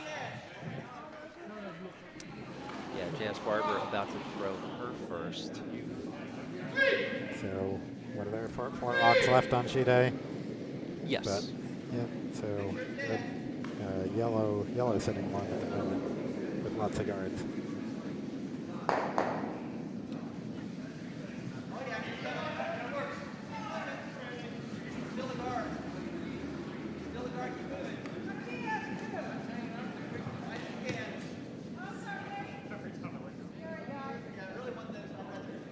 Well, sheet B has now gone to the center guard strategy, although I can't remember what they were throwing out to the wing, so I can't remember if that was when they had hammer or not. Sheet A, Janice Barber throwing the nerve-wracking shot against that wall on sheet A, which is that is closest to the outside, and it is quite warm today. So sheet A could have a lot of things to think about, I say, as I prepare to play on that sheet.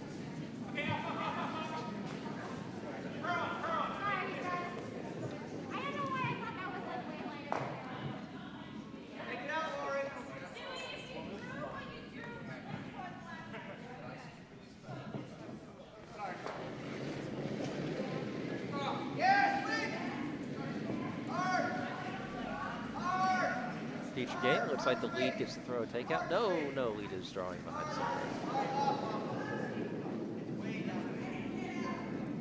Sheet D is to skip rots. We can take a peek at that later if needed. Christina throwing his first. Facing at least one yellow that's in there.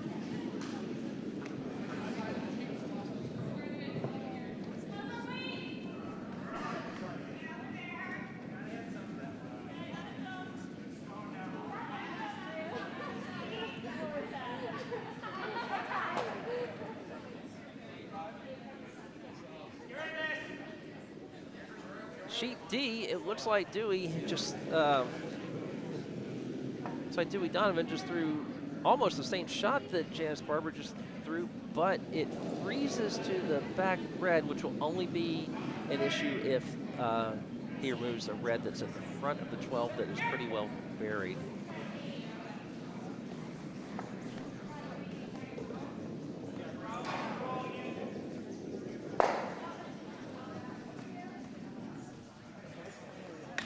Sheet B, a draw to the back of the 4.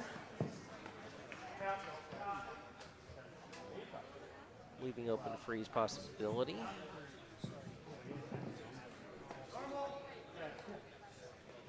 That appears to be the call for Kyle Conroy.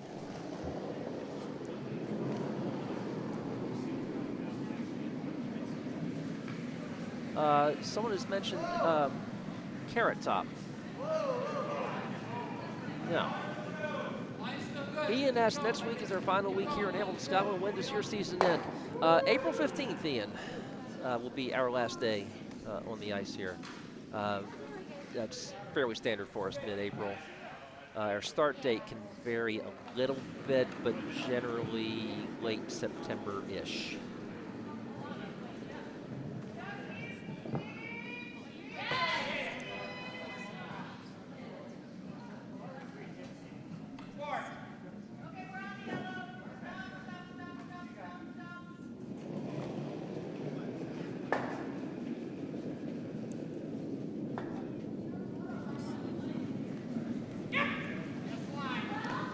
Deciding which game to kind of keep an eye on here. Looks like Janice just threw her last, and looks like it was added to the gaggle of guards, or the flock of guards.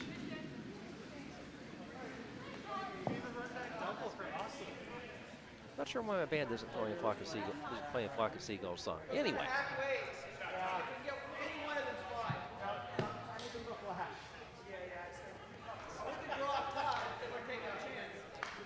Sheet D is a fairly complicated one, and this could decide the game over on D. Because if Chris Seeley and the RPI team can steal here, they'll be up at least 3 going into the 8th final end.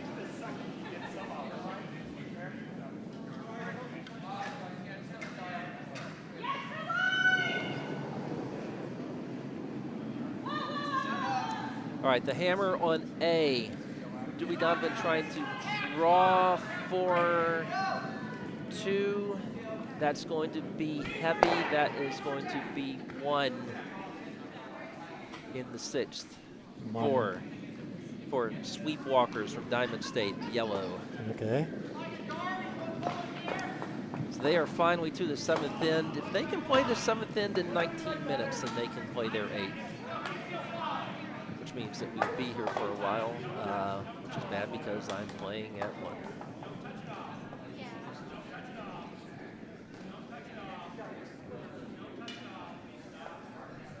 Sheet D, there is a committee meeting in progress.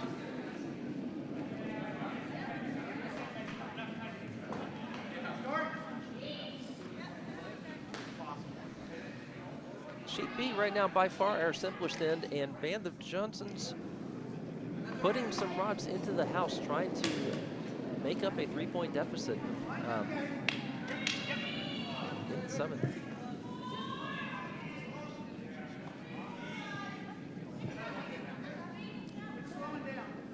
Sheet C, the last of the vice rods just went. Sheet D, the Chris Seeley's about to throw his last. And sheet A just started this 7th.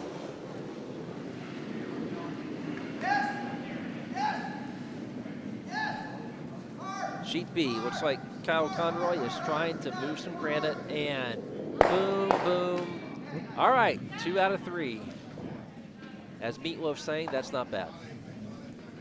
It ain't bad. 2 out of 3. Yeah, you're right, ain't bad. Well, I might as well take a look at over at sheet D and see this is with a good, because yeah, I can't really see what's going on from there. Okay, so Topper has 2 in there now. So Seeley's throwing his last red rock. Yeah. Should be into the picture in about 5 seconds. Okay, Chris is trying to hit and roll. Yeah, well, he got the hit, but yeah, Topper has a draw for 3 to take the lead. Yes, come on. Yes, come on. Yes. Sheet C, Al MacNeill is throwing the first of his skip rocks. And that one will flash.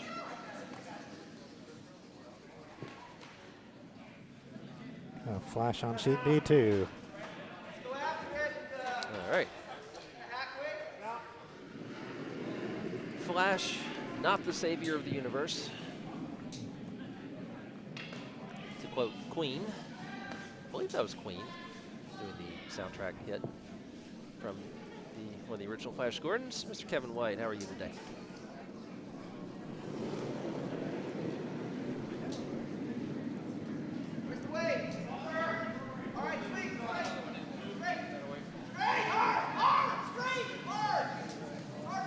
I'm really anxious to see Topper's hammer on D. That's the one that most interests me right now. Although on sheet C, we could be seeing a good rally here from the Pittsburghers.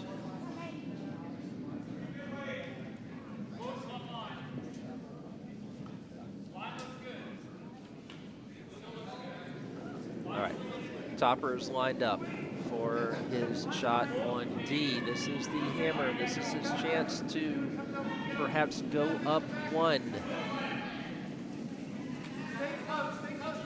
Let's see, I can't quite see it from here. No, he was line two. There we go. At first glance, this looks pretty good. Is it going to be heavy? Nope, uses the backing. That should be 3 yellow. Saki taking a 6-5 lead with up one without hammer going into the 7th. Or I'm sorry, going into the 8th.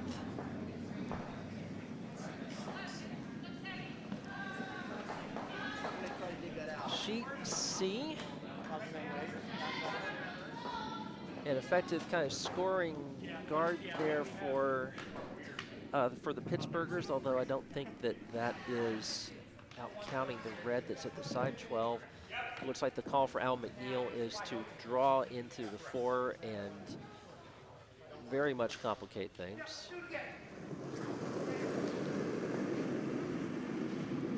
This has to be pretty good though, or else he will leave the raise possibility. Although that would only be for 2. I think Pittsburgh might need more than 2 here. Or Allen was hitting off as, I can't imagine Allen would intentionally hit off that own red, considering that is second shot right now. So this looks like it's going to flash through.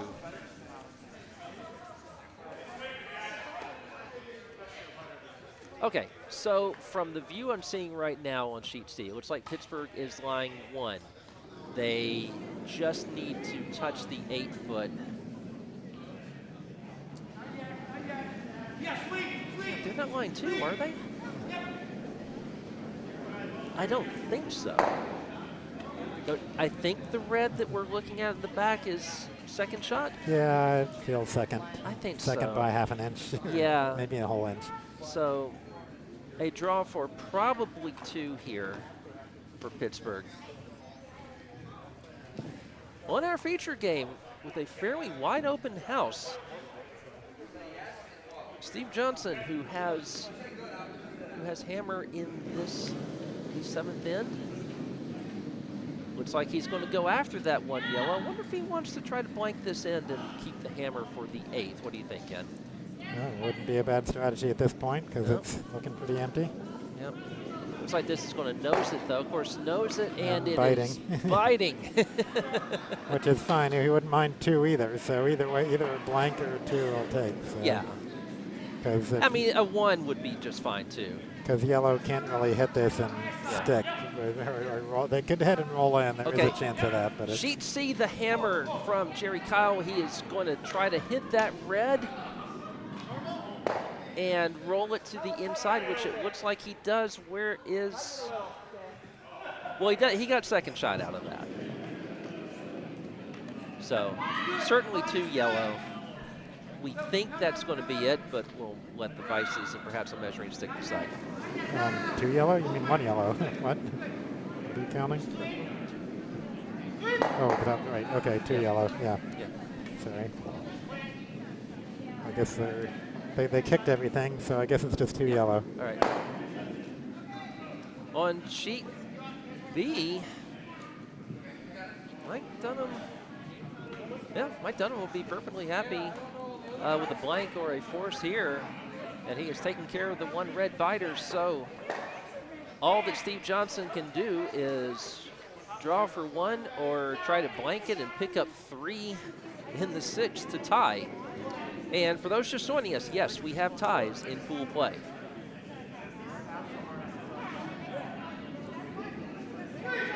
And I don't mean people have overdressed, I mean a tie game. There would not be decided by skip rocks, although there is a last shot challenge that people have to deal with. So they're rethinking the shot here. What's he going back down there for? To move the brim an inch? Is he going to try? Is he going to try to tick that red in? Yeah, that must be. That's the only reason he would have moved the brim.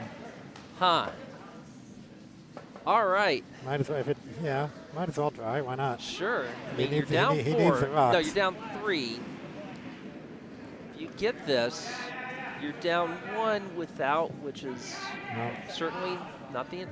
I hope he gets it because I need an excuse to use the replay that I haven't used at all yet.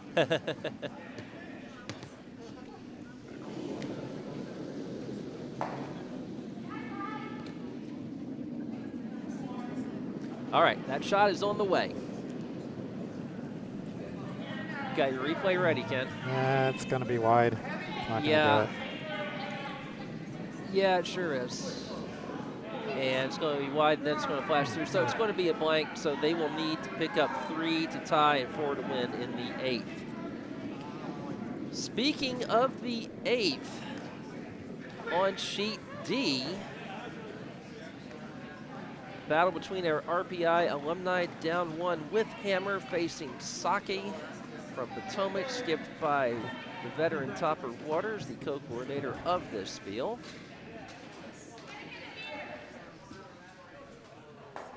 And it looks like an attempt to bury from yellow there that Saki did not quite get there.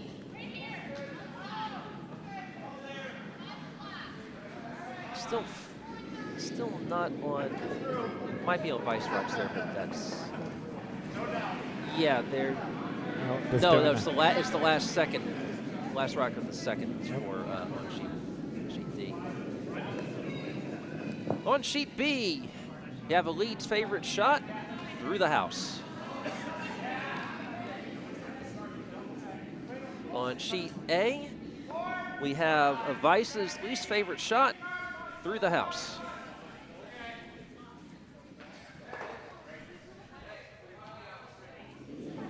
Yeah, that could not have been intentional, looking at what we have here. On our feature sheet, Band of Johnsons will, of course, try to complicate things a bit, and they are trying to set up a corner guard. I think this might be a bit wider than they want. Yeah, that's not going to be guarding much.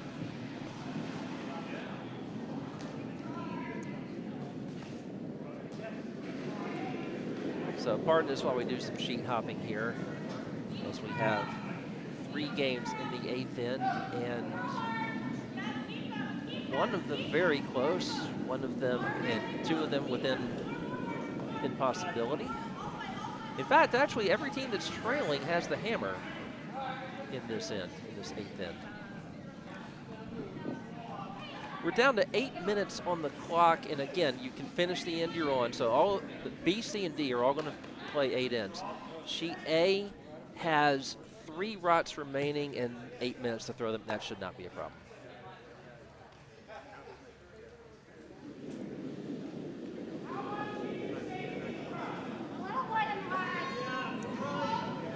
On sheet C, MacNeill is asking Lora Dunphy how much she sees.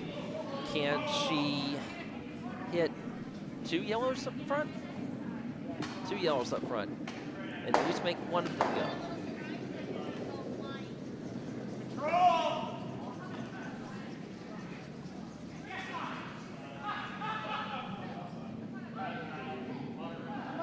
And on sheet C, Laura's gonna, I think, gonna get that yellow, and okay, took care of one.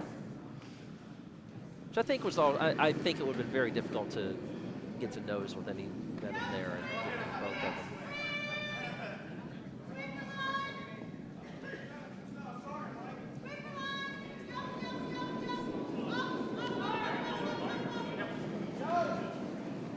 Sheet A Janice Barber with a hit and roll. It doesn't stick around as she might have wanted, so she's line 1. Again, they need a couple of points there with the hammer and C. Of course, they are on end 7. Everyone else is on end 8. These are 8-end games. They will not be a 9th end. There will not be skip drops to break ties. Look where you're going to take off there. Good job.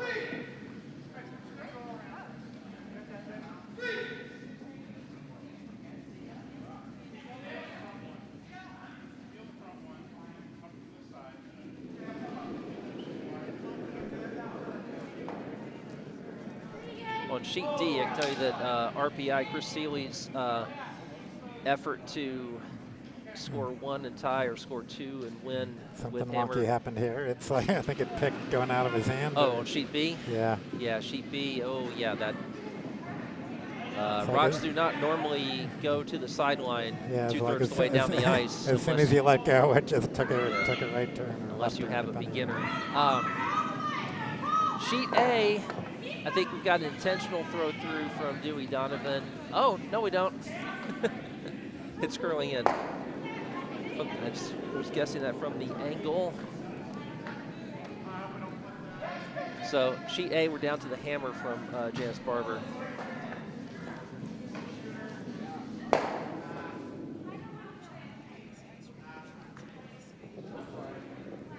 Sheet B, effective peel.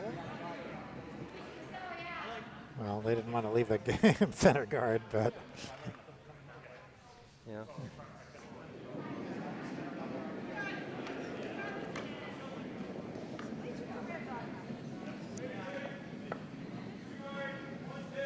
Really intrigued with sheet D because if Chris Seeley could install a ramp and have it jump over the traffic in the center and then knock that yellow one out, he would score 3 and win. Ramps are not allowed in this sport.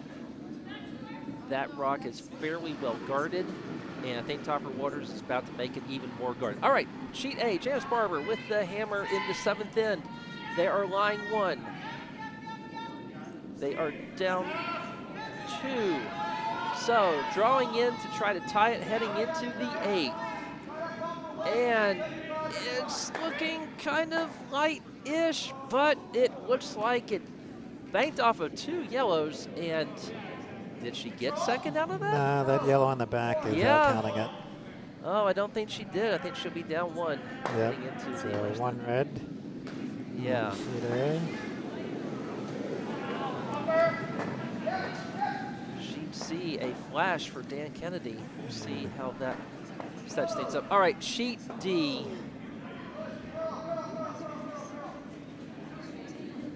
Oh, it's Chris Seeley's first. A fairly important shot there. Sheet Nope. B, a flash. Here a flash, there a flash. Everywhere a flash, flash. Sorry, I substitute taught elementary school music this week, so such elementary school songs are stuck in my head right now. So what if you do if you're on sheet D, red, you need to score at least 1 through that mess of guards. I guess you just draw at this point. The draw's tough, though. Is there a draw? Yeah, it's, with that red guard there, that's going to be really hard. Depends how much it's curling, but Is there a way to angle raise the red that is, could you squeeze through that tiny port on the right as we're looking at it, angle raise the red, have it get the yellow that's in the back? yeah, that would be there. That would be there. Now bear in mind, this is their first shot, so they could just opt to come through, clear out as much as they can. Yeah, I mean, I like what you just said, Bo, that other shot, though, because if they bumped it yellow, then they're making space that they could get another shot later. I don't know. It's still, the draw still wouldn't be there.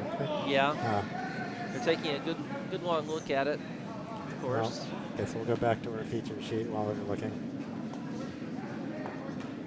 Feature sheet and another flash. Another flash. Oh my goodness. And that was the last rock from Erik Sheets from Parent Trap. And Band of Johnsons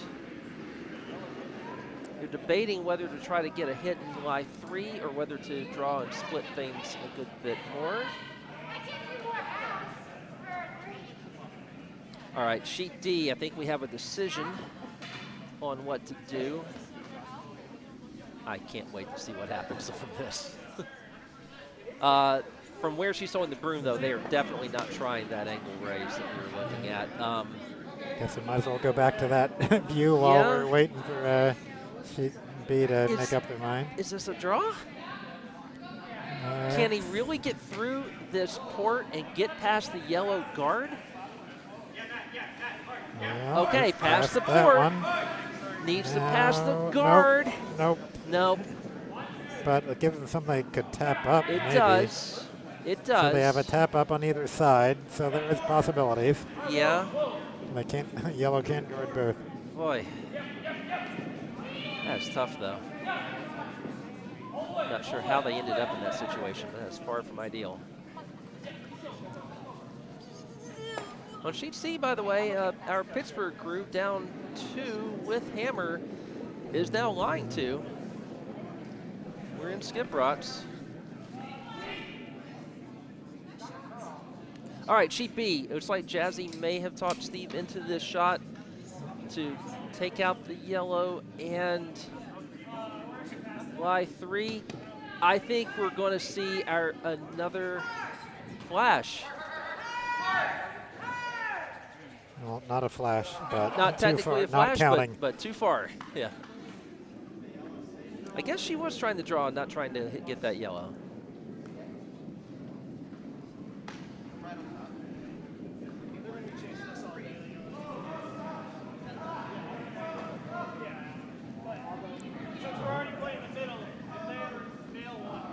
Over on sheet D, it looks like yellow is discarding. Yeah. It's already very congested. Why not make it extremely congested? It might be drifting a little bit far. That drifted a little farther. It went to a useless place, actually. Okay, so if you're Chris Seeley, you've got 2 potential angle raises. I'll go to that view in a minute after this rock. We got some time. All right. Yeah, on sheet C, we've got Alan MacNeill's first.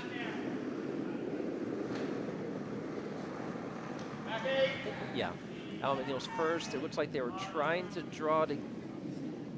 Okay. Don't know if that's exactly where Alan wanted that. No, that's not a good place. No. Sheet B, Mike Dunnam really wants this to curl in, I believe, and get to this red, and it will. Just get a little tap. And it's counting. It's counting. But exposed. Yeah. So the key is to get it out of there without jamming. Yep. Okay. Sheet D, this shot will decide the game. Chris Seeley. Looks like he's definitely trying to get the center one raised. He's switching. He'll have to come across the face. Come on, there we go. He has to come across the face just a little bit. Drive it on. Oh my goodness, this might do it. This might do it. Oh! Wow! What a shot from Chris Seeley for 3? At least 2, maybe 3, but it doesn't matter. That third one doesn't matter. That shot did it. What a shot for the winner by Chris Seeley, Team RPI.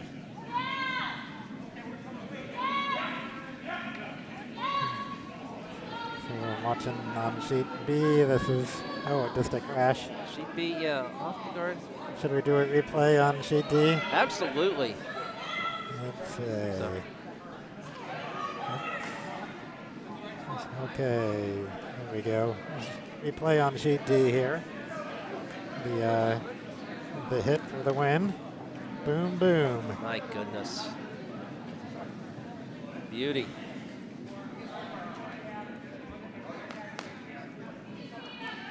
So not sure if it was 2 or 3, but it doesn't Yeah, we'll matter. just count it 2 and Yeah, we'll just count 2.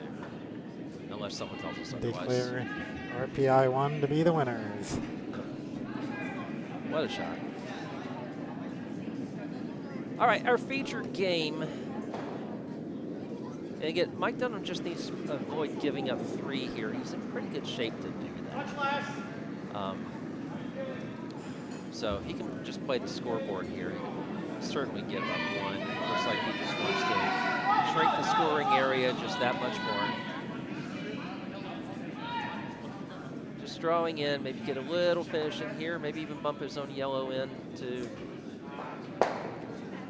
Yeah. Oh, Bump yep. his yellow in just a hair, and it's counting. It's counting. So, is there a shot for 3 on sheet B? Yeah, not without. Well, Dave says yes. Yeah, maybe. Huh. Yeah. Actually, yeah. Get the okay. To get the double.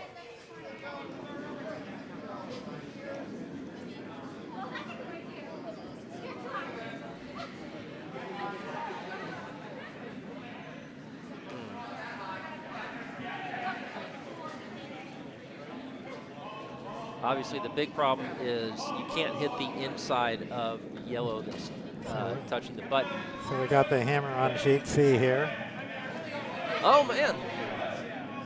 Oh, All right, and a this shot crash. should decide the game and crash, and I believe we have a tie. That's 2 yellow for the tie. All right. Tie game.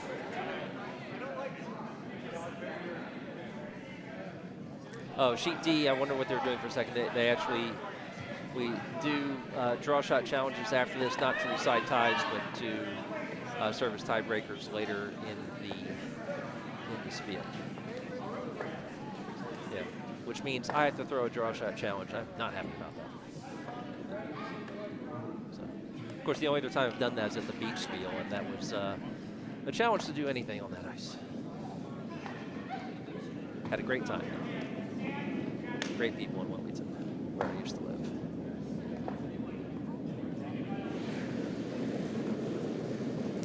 Sheet A, by the way, where we're on vice rods. Last minute entry needs. Oh, sheet B, we need to take a look at this, obviously. Okay. Boom, and a lot of things go boom, but not enough things go boom. 1 yellow. 1 yellow. Final score there is 6-4. Final score there is 7-3. 7-3. Yeah, I was going to say your math doesn't work for me. Oh, it's yellow. Okay. Yeah. All right. Yeah. I had the math. I did not have the overhead view. Okay, so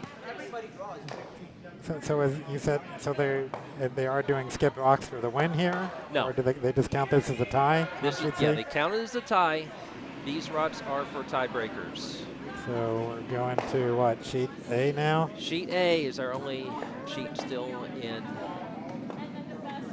game action. This is the last of the vice rods for Team Sweetwalkers from Diamond State.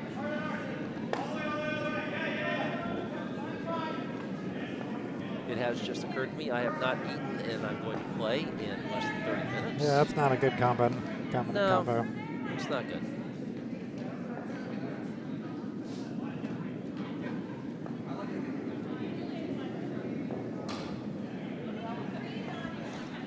All right, sheet A. Looks like a decent draw from Jennifer Ying there. Sitting 3. Yes. And more importantly, what can Janice Barber do here to score 2? And yellow adds hammer too, so yeah, it's not looking good for last minute entry.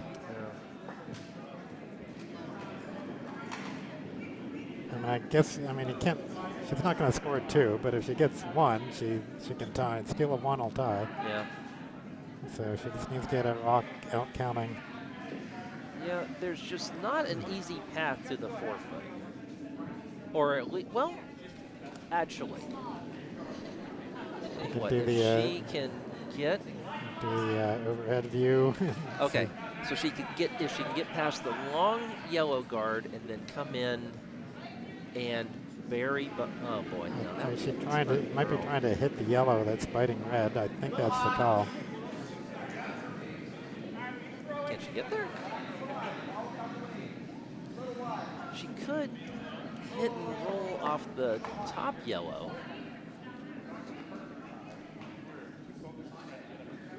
There are a couple of ways to get there, but not an easy one.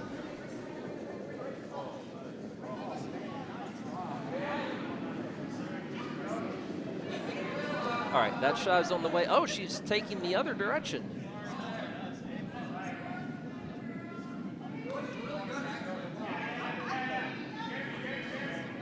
Is she trying? Oh, okay, so she is trying to get to the yellow. It's on the forefoot. She's just, yeah, taking that direction, and no, not enough contact. Close. Yeah, not a bad effort. But the situation remains, and now there is definitely no way to score two and win. Even if they had the hammer, which they do not. Yep. So the call is just to guard the draw path.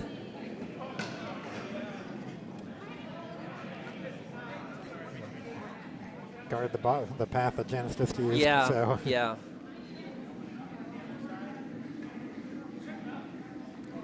Because then the other shot, if this is a good draw, then I think the other, or if this is a good guard, then I think what Janice would probably have to do would be to come around the wall side and just get into the red. Oh, they're switching to the other side. So the call is now to come to guard. Oh, I guess the call is still the same. Yeah, I think the call is still the guard. They're just coming from the other way. Yeah.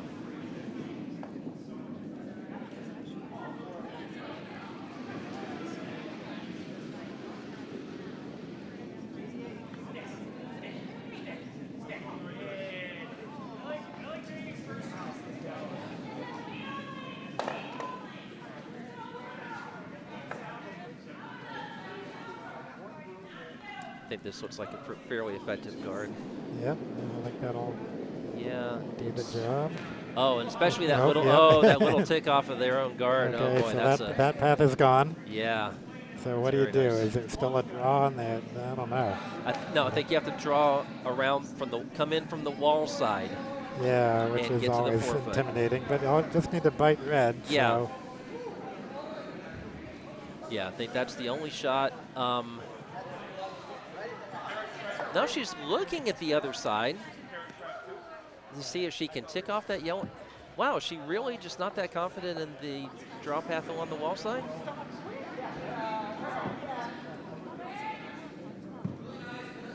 Boy, this looks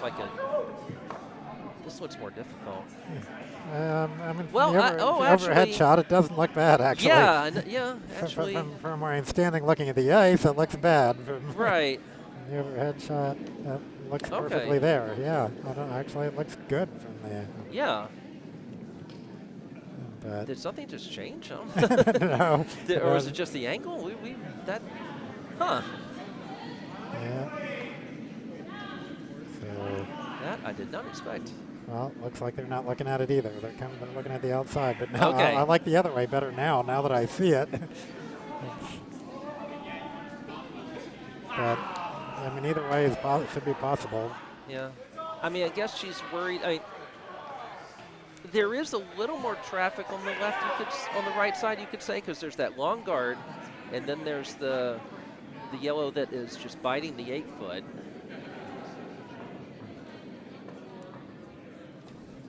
Carol Voss discussing with, I've played with Carol. Carol is not shy about offering her own her input. Well, and a good skip will listen to that input too, because Carol's been playing a long time. Yes, she knows her stuff.